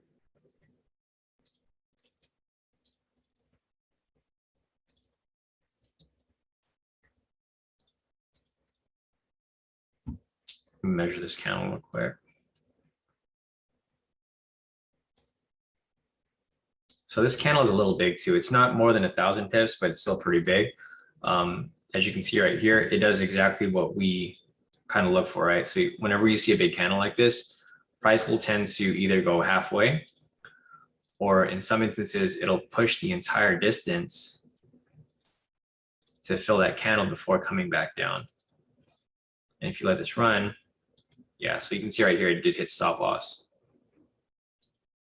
So this goes back to the same requirement right here, where the candles are too big, right? Where it ends up coming back down. But this is going to be hard for us to back test because I can't check what the bias is for these. So I think if you want to keep applying this, Patrick, or if you want to test it, I would recommend like setting up a journal or some sort of spreadsheet, and then just write down what the bias is for the day. Or maybe at the end of each session, I can kind of put in the chat here what the bias was, and then maybe we can use that. Okay, got it. Thanks, Victor. So it looks like Victor has a note of like what the biases were. So thanks for having that, Victor. Victor said that on the 18th, the bias was neutral.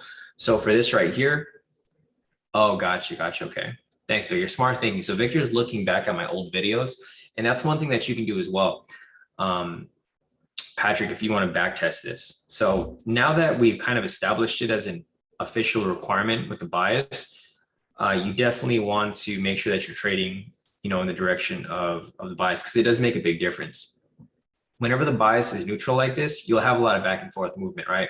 So you'll have price drop, it'll come up, come back down, and then push back up. So going back to your second question regarding market conditions, the worst time to take these types of trades are when the market is choppy, which it's been like this for the past couple of months now. Ever since the war started in, I don't remember if it was March or February, the war with Ukraine and Russia, the market's been super choppy like this. So this becomes a very risky time to take the daily entry, because the daily entry is meant for a trending market.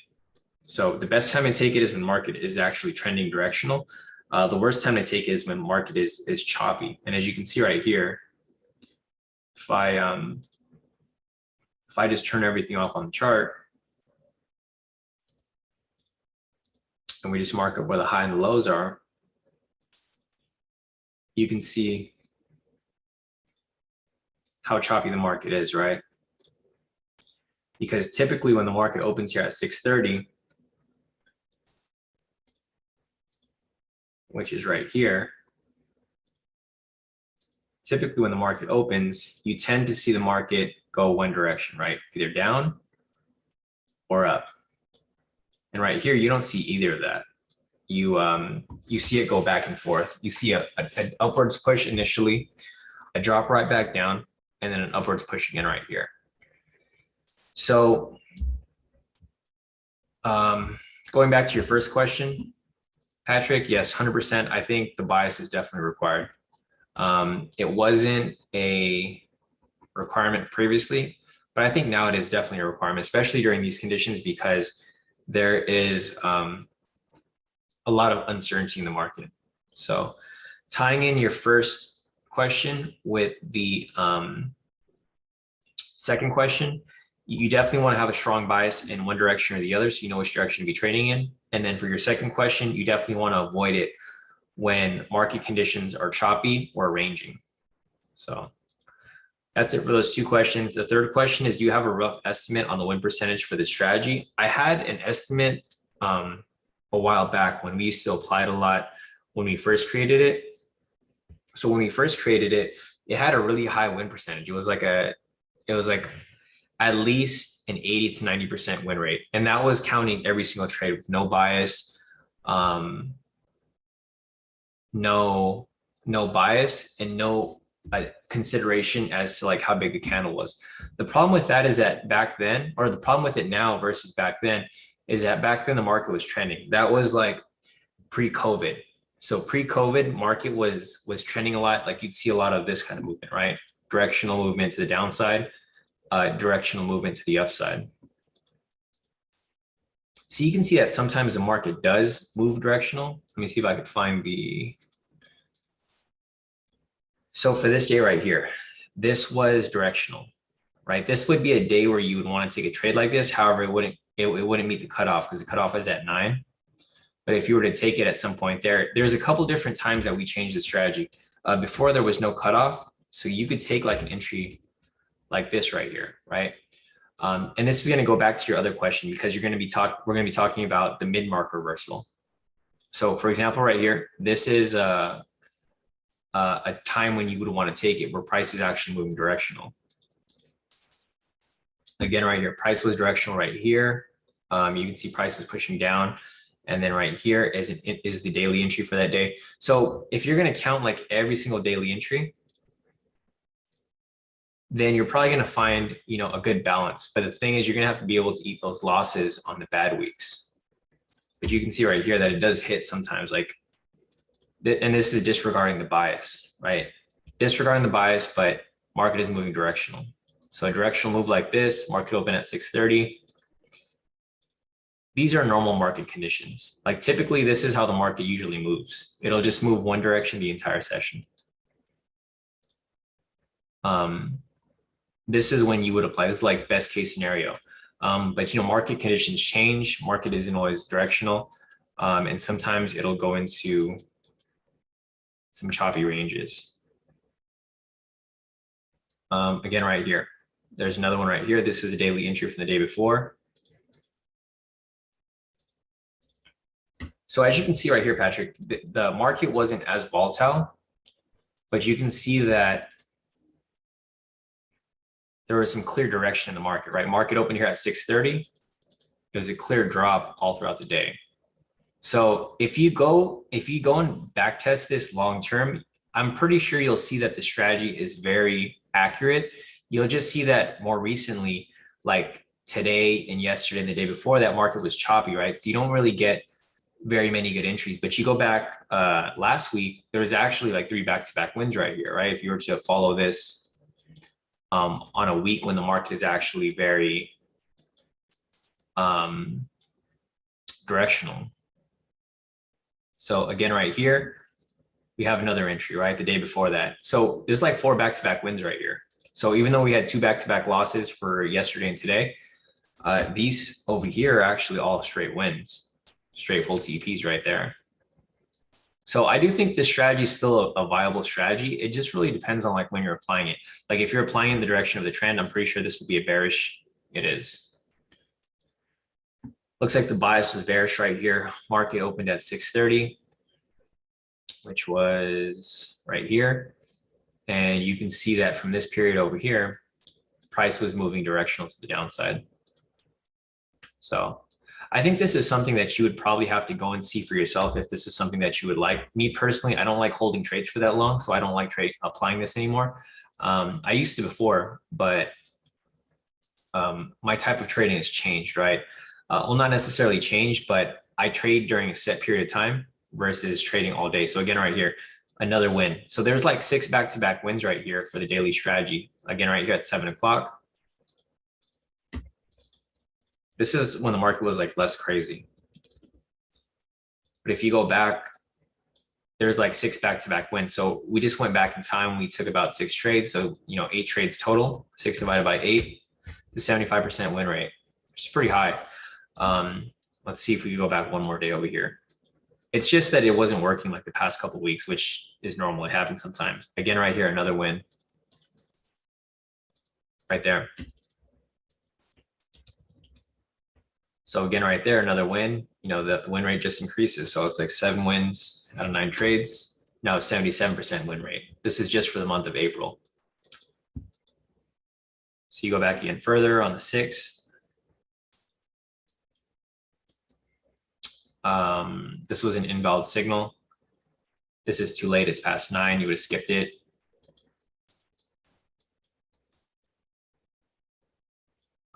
Again, right here, I think this was NFP. So you wouldn't have taken this trade, or I mean, you could have taken it if it happened after, which you did.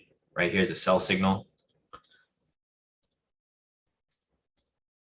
6:30. So you don't take the opening candle. You look for the one after it.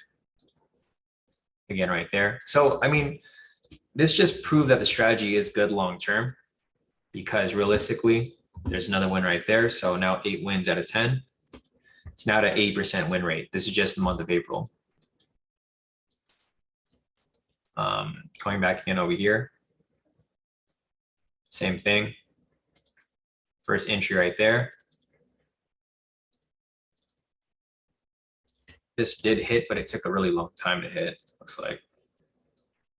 Yeah, it did hit right there. So again, right there, another win. So 9 wins out of 11. It's now to 81% win rate for April. And that's just this month. So if you're able to stomach those losses and you're doing like 1% risk, then, or you could even do more, like 3% risk.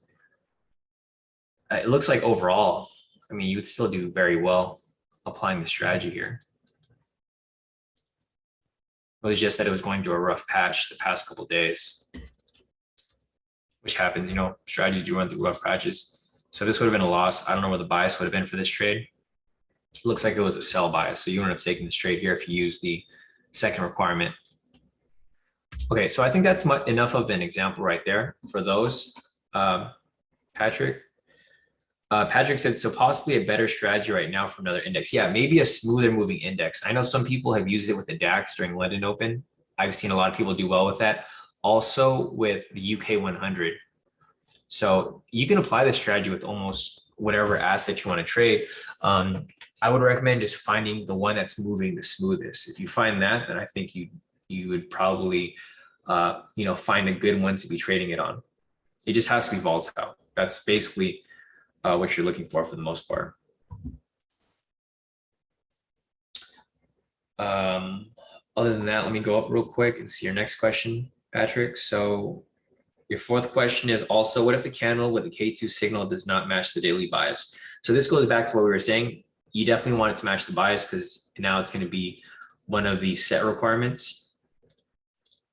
So definitely want to trade in the direction of the bias. Other than that, your fifth question here is, if trading a 200K account, instead of opening 10 lot positions for 500 pips, TP stop loss set as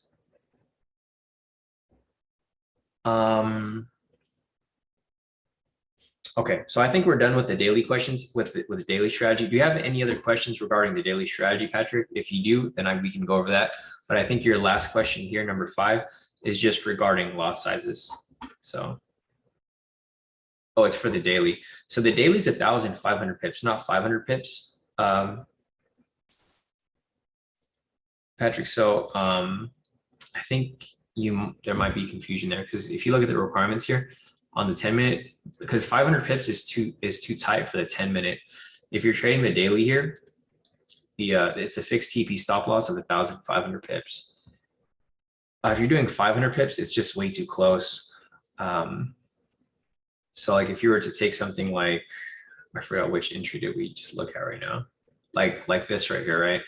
If you were to take this one right here for 500 pips, it would just be way too close. Sorry, 50. So I would have hit your stop loss before I would have hit your TP. For the daily entry on the 10-minute, you're going for the bigger move, because it's a daily strategy. You're taking it once a day. So you're trying to catch like the daily movement, like the entire move for the day. So gotcha. Let me see. So if you're on a 200K account,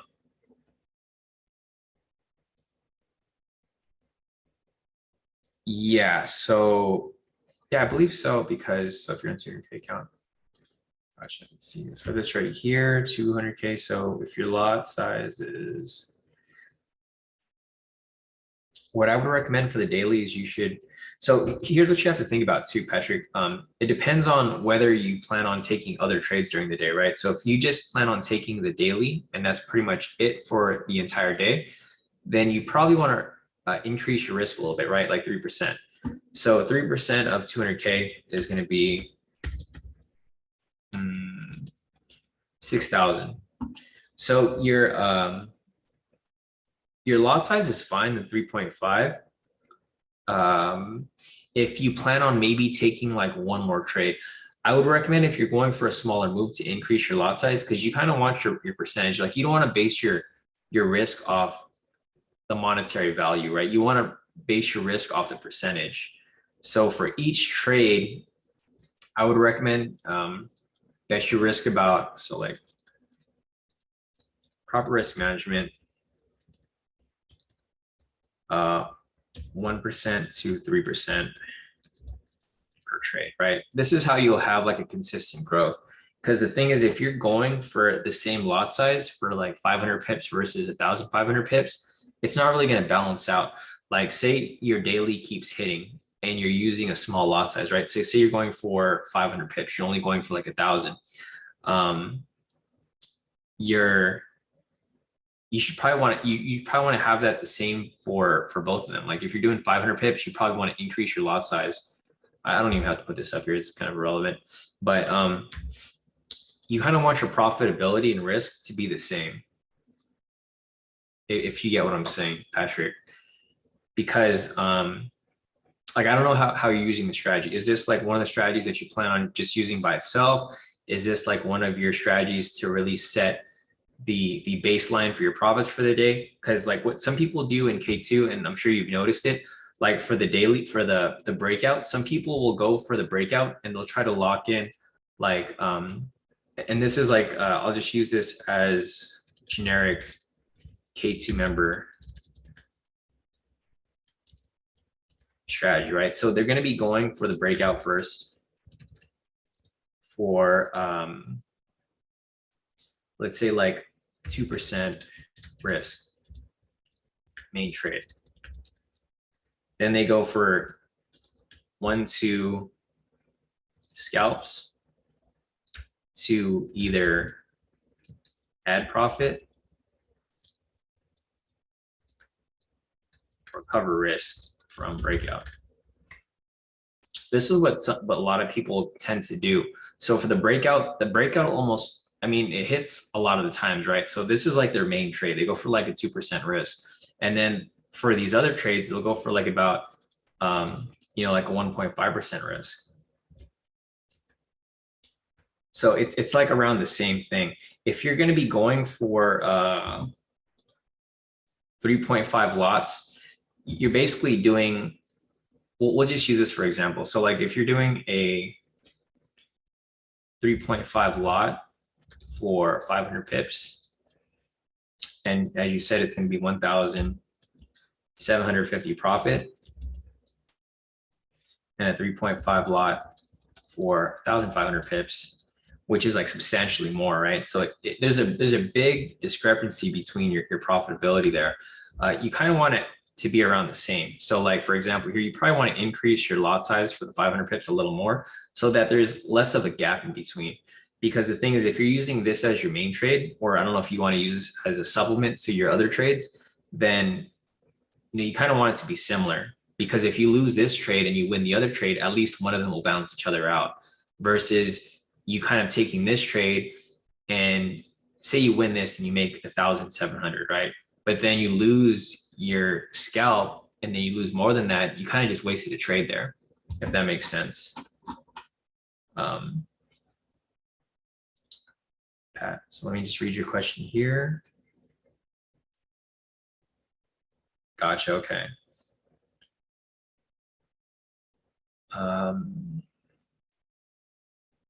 Okay, so you want to take it as a one and done strategy.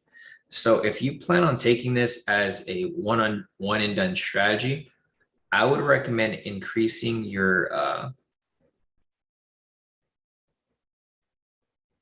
Yeah. No, your math was completely right. I just and now that it's good that you confirm that it's like a one and done strategy, you definitely want to risk a bit more. So if you're going to be, yeah, it's kind of what I calculated right here, a 3% risk. If this is like the only strategy that you plan on taking, um, I would actually decrease your risk. I'd probably do like a 1.5 risk because um, you kind of want to be able to withstand the drawdown period, right? So for example, right here, 200K times 1.5, sorry, 200K times, so yeah, about 3,000. So you probably want to maybe lower your risk a little bit, because if you're doing 5,000, that's going to be,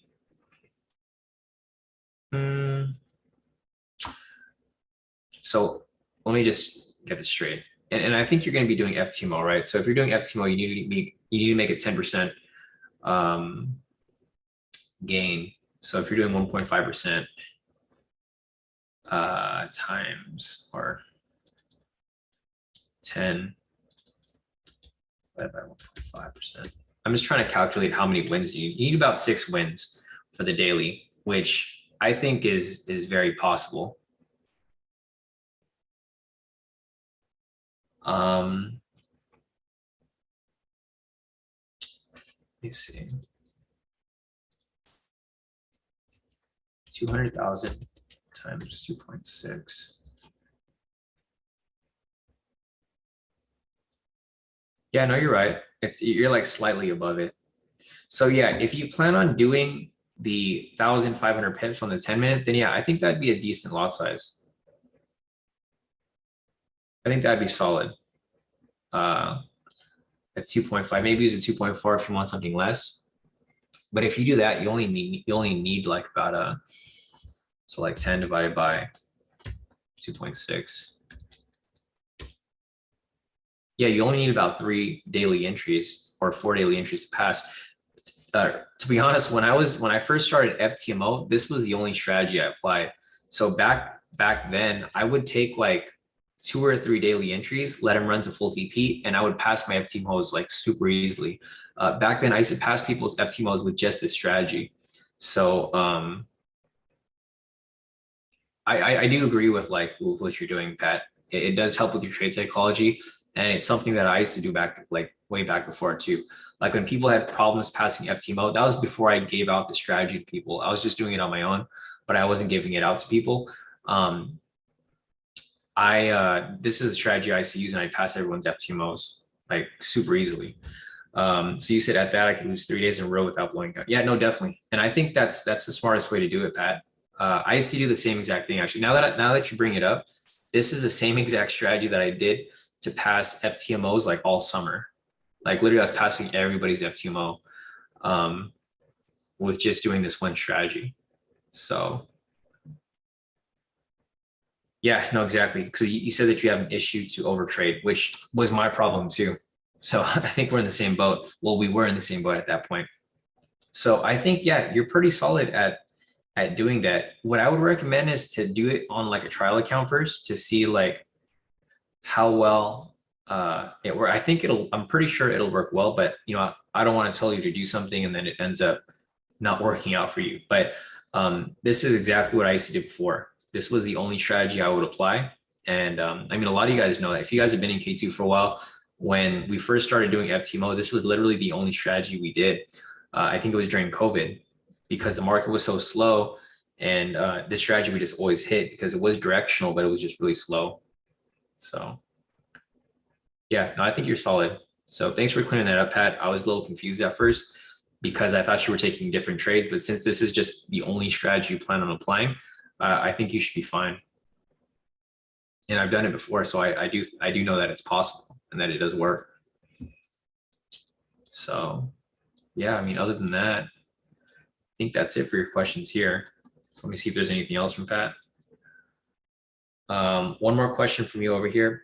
You said, you keep all time frames on the K2 trend meter set to 10 minutes. I have it set to same as chart, Patrick. So if you go over here to the trend meter, you'll have this option here that says chart or same as chart, and that's what I have it set to. So if I'm on the 10-minute, it'll be set to just the 10-minute. If I'm on the 5-minute, it's only set to that time frame, vice versa. 3-minute, same thing.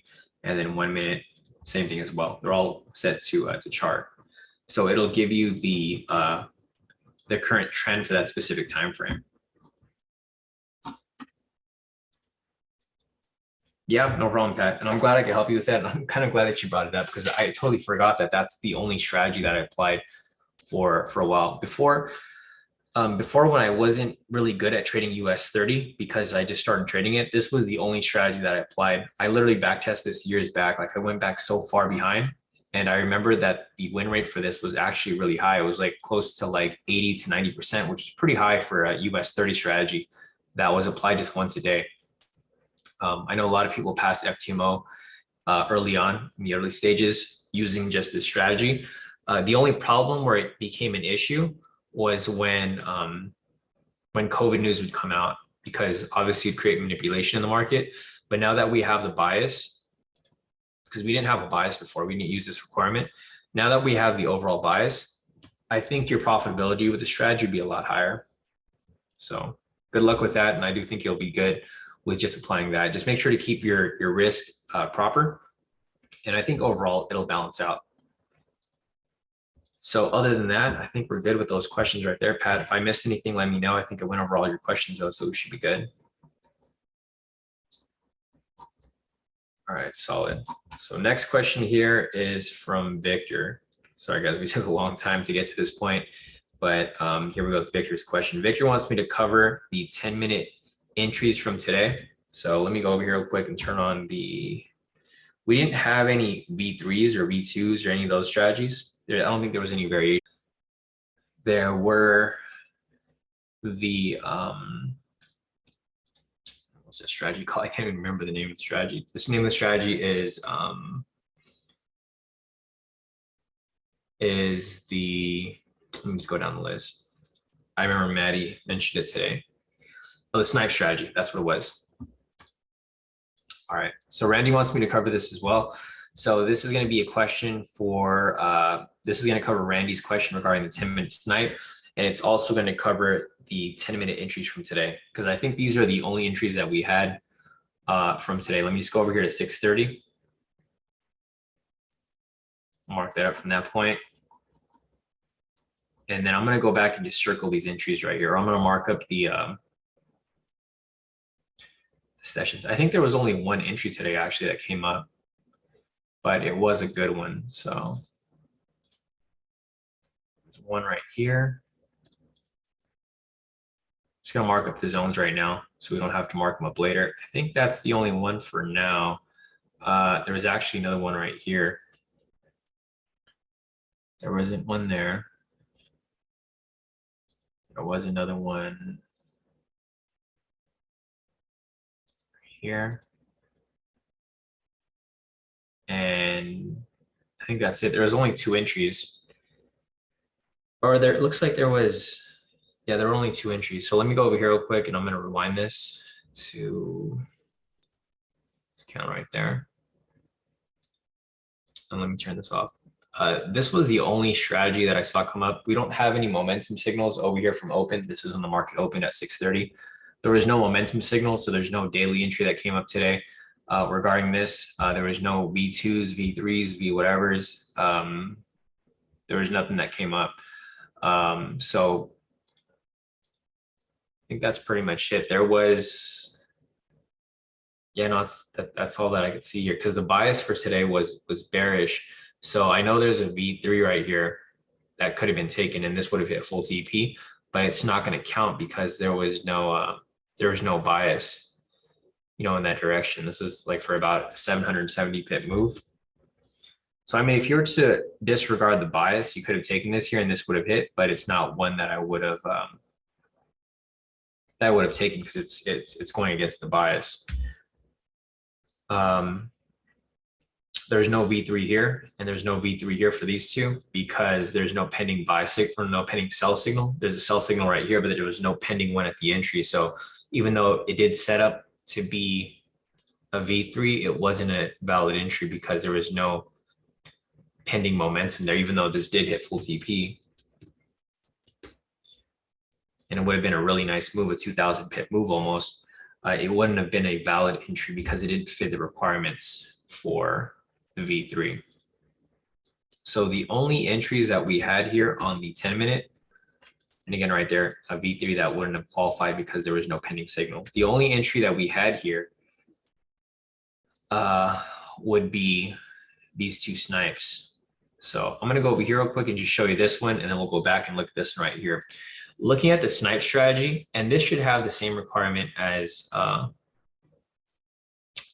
everything else as well. I'm just gonna add that bias confirmation to pretty much everything, because that's something that we do apply for pretty much every strategy. So let me just add that here.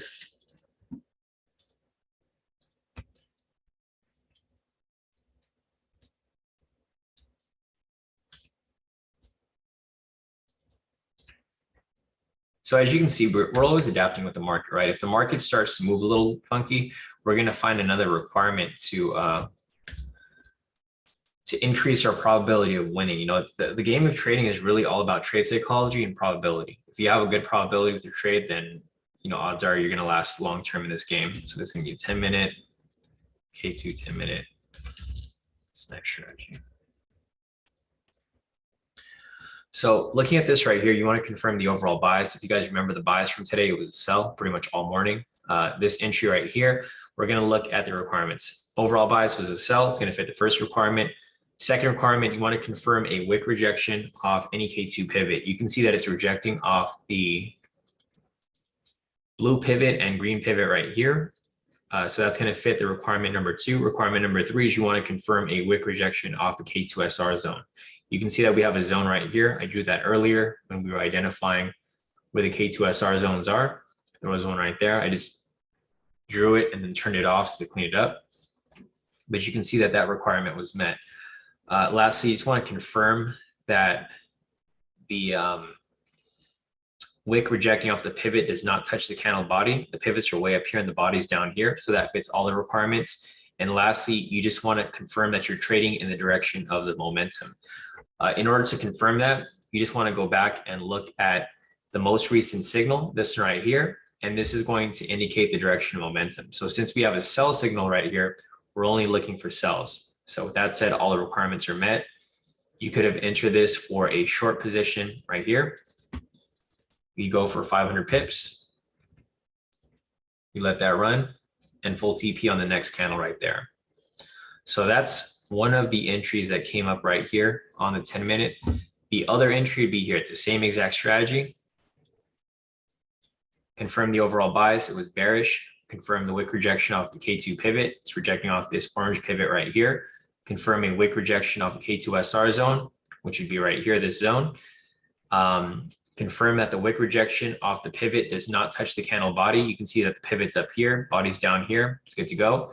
And lastly, you want to confirm that you're trading in the direction of the momentum. So looking at the previous momentum signal, it's a sell signal right here. So with that said, you're looking for sells. You would enter again here, a short position. TP stop loss would be 500 pips.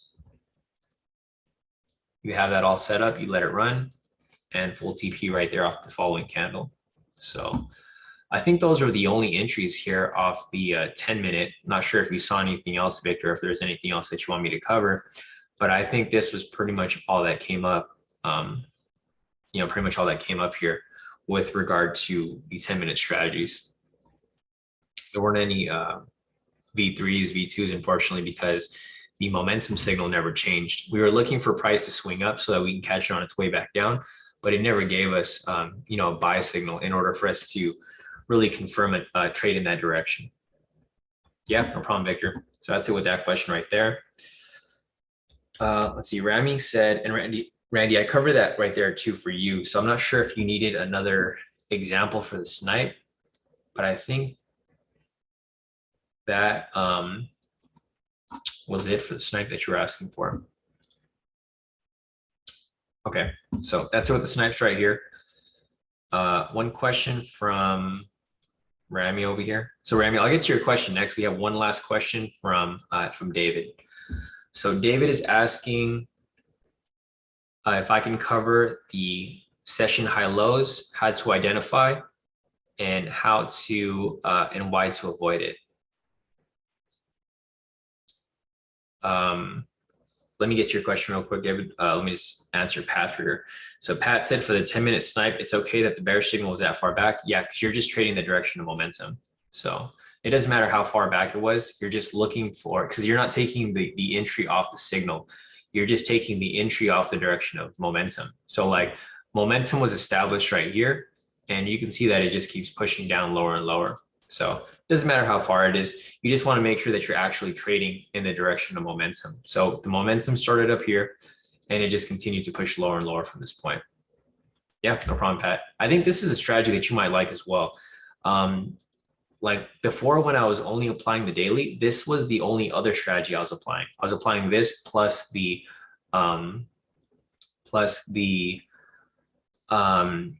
daily entry, and they would both hit like almost every time. So they were both like really good strategies to apply. Yeah, and I think you'll like it because it's on the 10 minutes, so it's like less stressful, right? It's easier for you to really think about the entries and to identify them.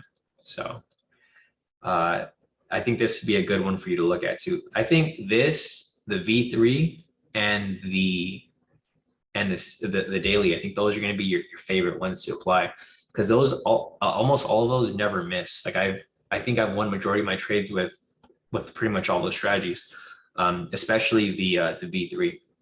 I think you'll like those a lot. So other than that, let's get back to David's question. So David wants me to cover the sessions high-low and how to identify and when to avoid it. So let's just go back over here and I'm going to mark it up. Okay, so I have it here on the 1 minute. It's easier to see here. In order to identify the high lows, what you want to do is you want to turn on the K2 high low indicator. That's probably the easiest way to do it, right? So if you go over here,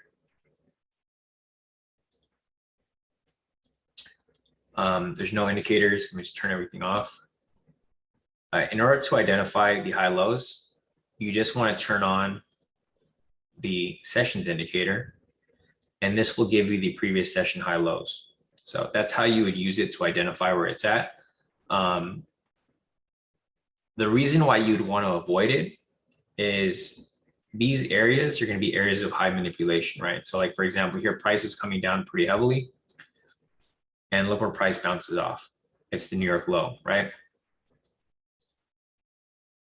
So say you're in a sell position or you get a sell entry at this point, you definitely want to avoid it, because one of two things will happen. Whenever price reaches the high low, so let me go over here real quick. All right, so you can see price is right at the high low. One of two things happen every time price reaches the high low. Price will either bounce off it, or price will break below it and continue dropping, right? So if you're in a sell right here, you're basically giving yourself a 50% chance, right? You're like, okay, 50% chance that price is either going to bounce off it, or a 50% chance that price is going to go below. At this point, you're kind of flipping a coin, right? You don't have an edge in the market.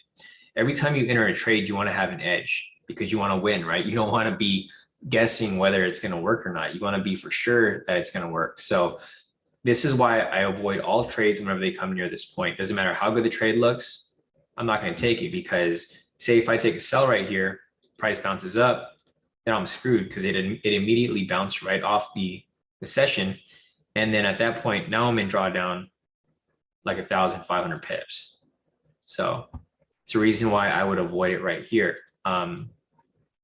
Again, right here, you can see where price ends up faking out. It doesn't necessarily need to be like a clear rejection off it. A lot of times it can be a fake out like this right here, right?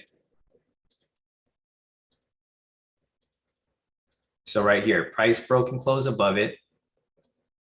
But this doesn't necessarily mean it's going to go straight up, right? It can still come right back down. So again, right here, some people will get tricked into entering a buy there because they broke and closed above structure. But as soon as they enter that buy, what happens? Price kind of ranges a little bit here. and then it completely reverses back to the downside. So if you ever take a trade around here, you can get screwed because you can either be on, you won't really know what side you're on until it's happened. And at that point, it's too late and price is already completely reversed right back down. Yeah, no, exactly. Victor said that screwed me to the sessions. That's why I always avoid the sessions. I avoid the sessions. So these are, and I'll just type it up here. It's probably easier for me to type it up. So these are red flags when to avoid trades.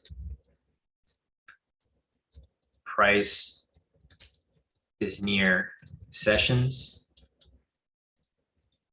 Price is near opening price. Price is near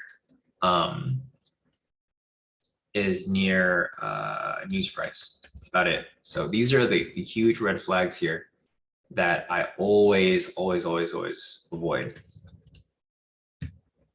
So whenever price is near sessions, like it was right here, I always avoid it because you get caught in this manipulation right here. A lot of people don't believe in manipulation, but it's pretty clear here because you don't really see price kind of move funky until it gets to these sessions, right? Like again, right here, price gets near the sessions and then it's got to go one way or the other. But you can get caught in this back and forth movement before it actually goes in its direction, which is actually down here. Now I could probably find another one over here. So we go back further. Same situation right here, right? Price gets pretty close to the sessions, bounces off. It doesn't have to touch the sessions, it just gets near it. Gets close to it, bounces off. It's closer right here, bounces off, and then tumbles all the way down.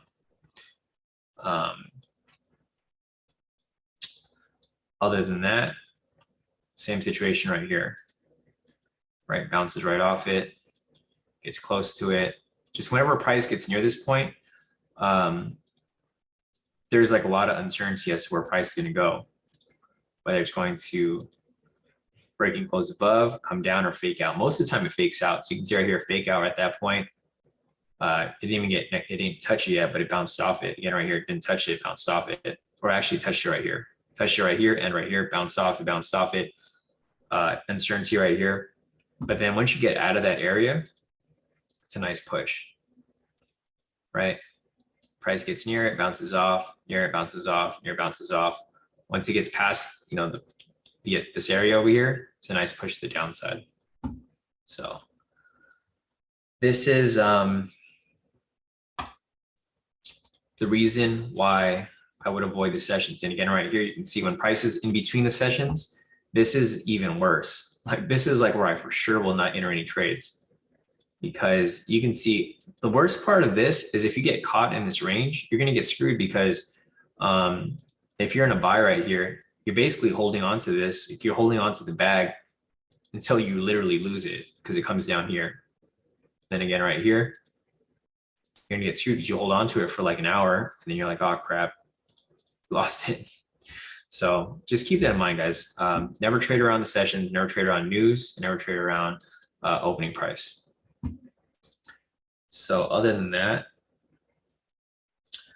and yeah, I know you said to disregard your last questions, Victor, but yes, that is correct. That's why I avoided the breakout today because it bounced directly off the sessions, which was,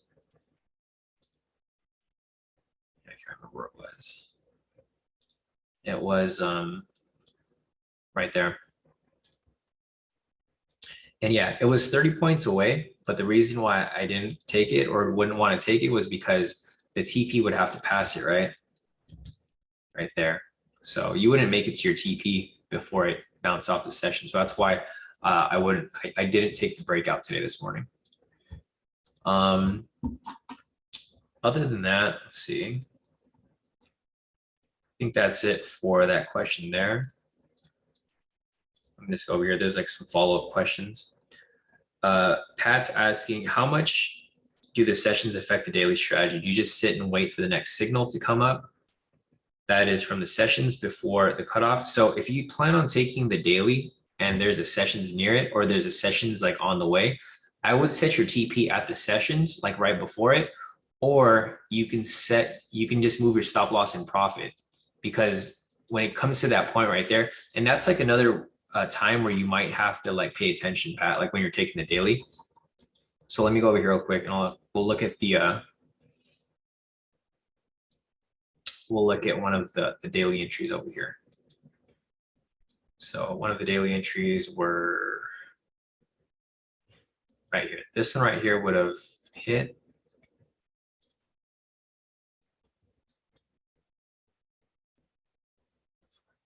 I don't know what happened. I think I was looking at this one over here.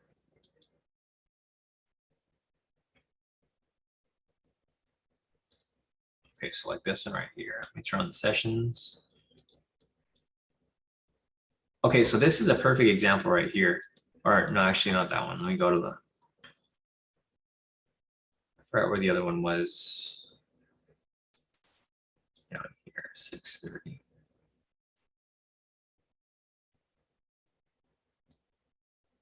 So right here, you can see that there is a daily entry, but it was like right at the sessions, right? So if it's like right at the sessions like that, I for sure wouldn't want to take it. Let me see if there's another one right here. I'm trying to catch one where it's a sessions, but it bounces right at it. No, that's not a good one. But anyways, just going to your questions, you're asking like basically, what do you do if like, if you're taking the daily and then it's right at the sessions? Like right here is a bad entry. I probably wouldn't have taken it because it's so close. I'm trying to find one over here where it's like a better example where you would actually want to set your TP at the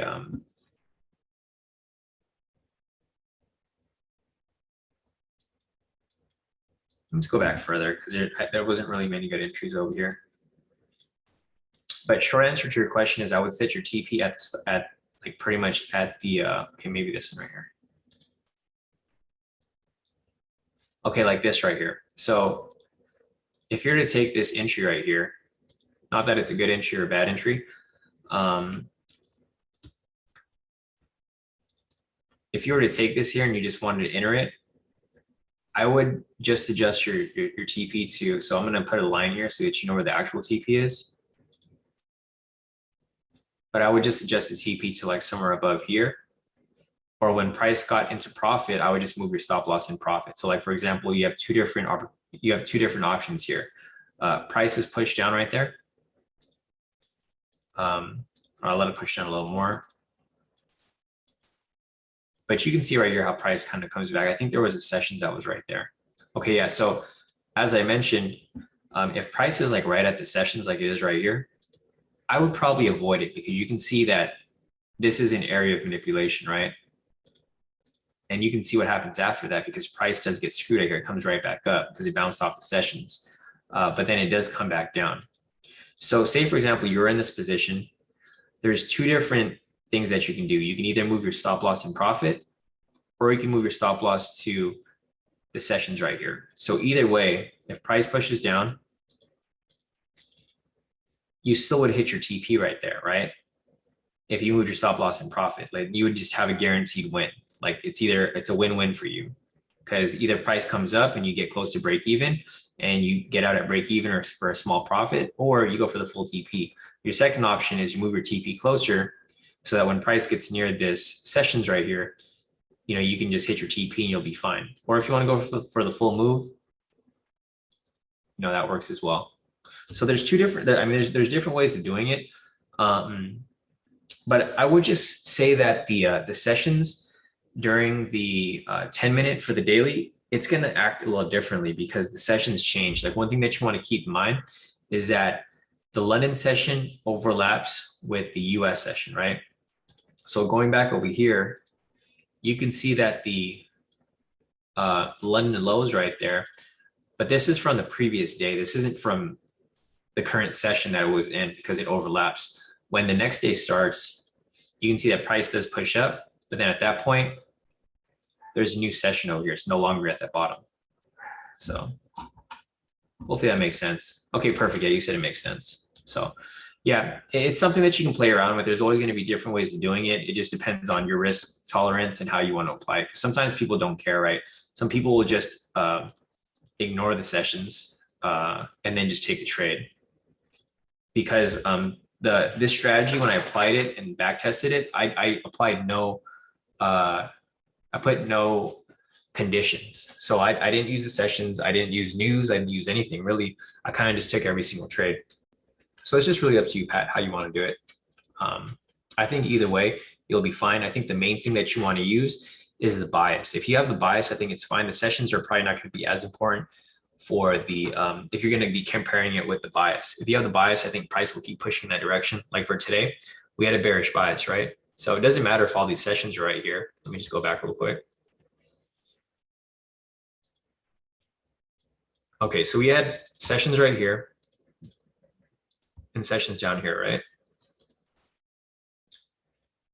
Either way, price, like you can see right here, price kind of bounced around a little bit. So see where it bounced off the sessions, but it broke past it, right? Again, right here, prices are on the sessions, but it keeps dropping further. Again, right here, the sessions were right here, but it breaks right past it. So if you want to apply this, I would for sure look at the overall bias, and then sessions would probably be like a secondary confirmation if you, like, you want to be careful. But this is a bigger move, so you should be okay with it overall. Nice, David. You said you caught the session back, bounce back to breakout. Yeah, no, it's definitely good. Pat said there was just no entry today as there's no signal. Do you just sit a day like today out? Yeah, if you're just applying the daily, then you just have to sit out the you just have to sit it out, because, or what you can do is you can apply the that's why I was telling you to apply 3 different strategies, because if there's no daily, that you could still have taken snipes. Like you could have taken snipes, or you could have taken the V3s if they did come up. So yeah, no signal for the daily, but you could have still taken the snipes. And the snipes a good strategy too, because you can set and forget that as well.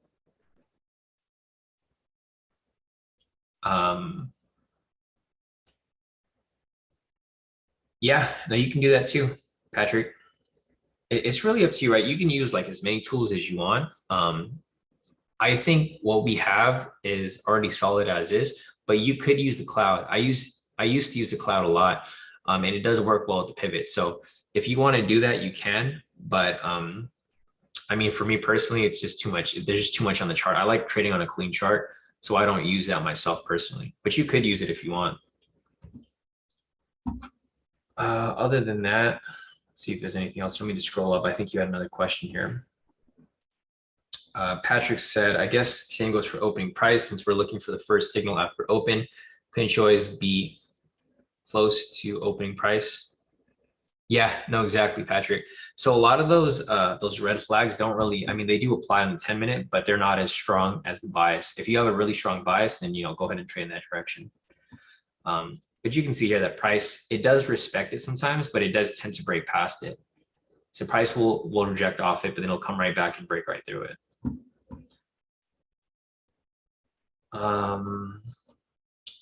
Other than that, we got one question. So Rami's here. So Rami, let me see what your question was.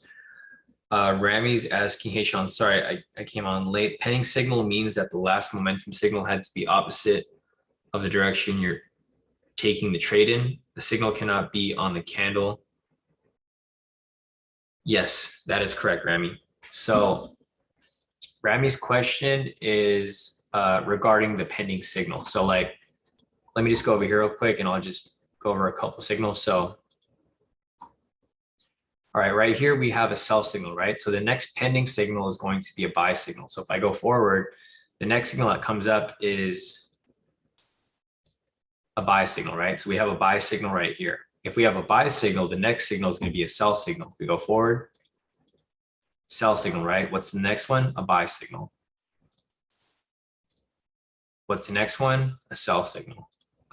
What's the next one? A buy signal. So yeah, you're right. That's exactly how you would identify the pending signal. And then for the V3 requirement, you can't have a pending signal, or you can't have a signal on the entry. So here's a V3 right here. Sorry, V3. V3 is right here. You can't have a pending signal on the second one. So basically the entry candle, or the one before the entry. So like,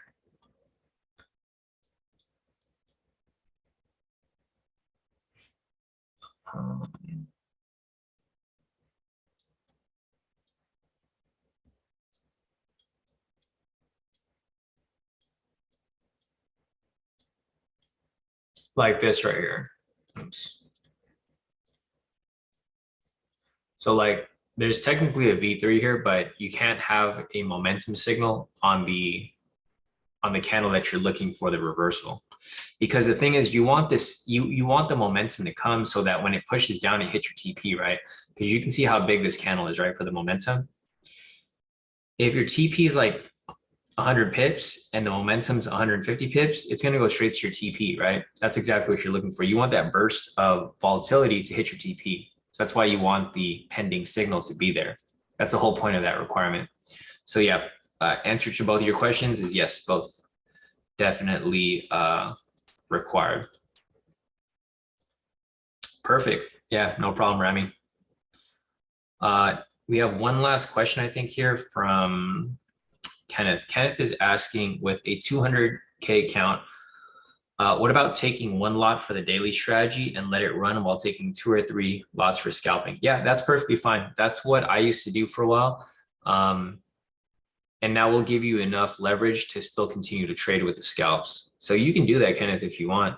The thing is, I feel like it's kind of not really worth it, because you're only gonna, well, I mean, I guess it is kind of worth it. You're only locking in 1,500, where you can take like another scalp and you can basically lock that in with just one more scalp. So it's just up to preference. Like for me, I don't like having too many active trades running at once. I'd rather just be in it, hit my TP, and be out. But if that's what you want to do, Kent, then yeah, no, definitely that's something that you can do. But again, it's just up to preference. So I think that's it, guys. If you guys have any other questions, or if I missed your question, guys, go ahead and put your questions in the chat. We've been on this mentoring session for over 2 hours now, so I think I need a bit of a break. Kind of lost my breath, my voice for a bit here, so I think this might be it for me. But if there's anything else that you guys need me to cover, feel free to put it in the chat. Just an FYI, I think next week we're going to be having our mentoring session on, check real quick. Yeah, for next week, we're going to be having our mentoring session on Wednesday. We're going to be having it right after the live. So basically an hour after the live, we'll be having our mentoring session. This is going to be to accommodate for Solo. I don't know if Solo's still here. Oh, Solo is still here. Yeah, so we're going to try to accommodate for Solo, because Solo is in New Zealand, I believe, and it's like opposite time for him. So it's like really hard for him to be on this mentoring session because it's like opposite time for him to be awake. So he's up like pretty much all day to get up early morning or late night for the live session, and then early morning for the mentoring. So it's kind of difficult for Solo to be on here. So in order to try to accommodate as many members as possible, I think for next week, we're going to have it on a Wednesday at 9 a.m., which is going to be an hour after the live session. So I'll put that in the group just to remind you guys, but I think that's pretty much it. So no problem, Alexander. No problem, David. No problem, Pat. No problem, Rami. If you guys have any questions, feel free to email me or message me on Telegram. Otherwise, we'll be back live tomorrow for the next live session. And we'll pick back up where we left off. So other than that, guys, have a great rest of your night, and I will see you guys tomorrow during the live session.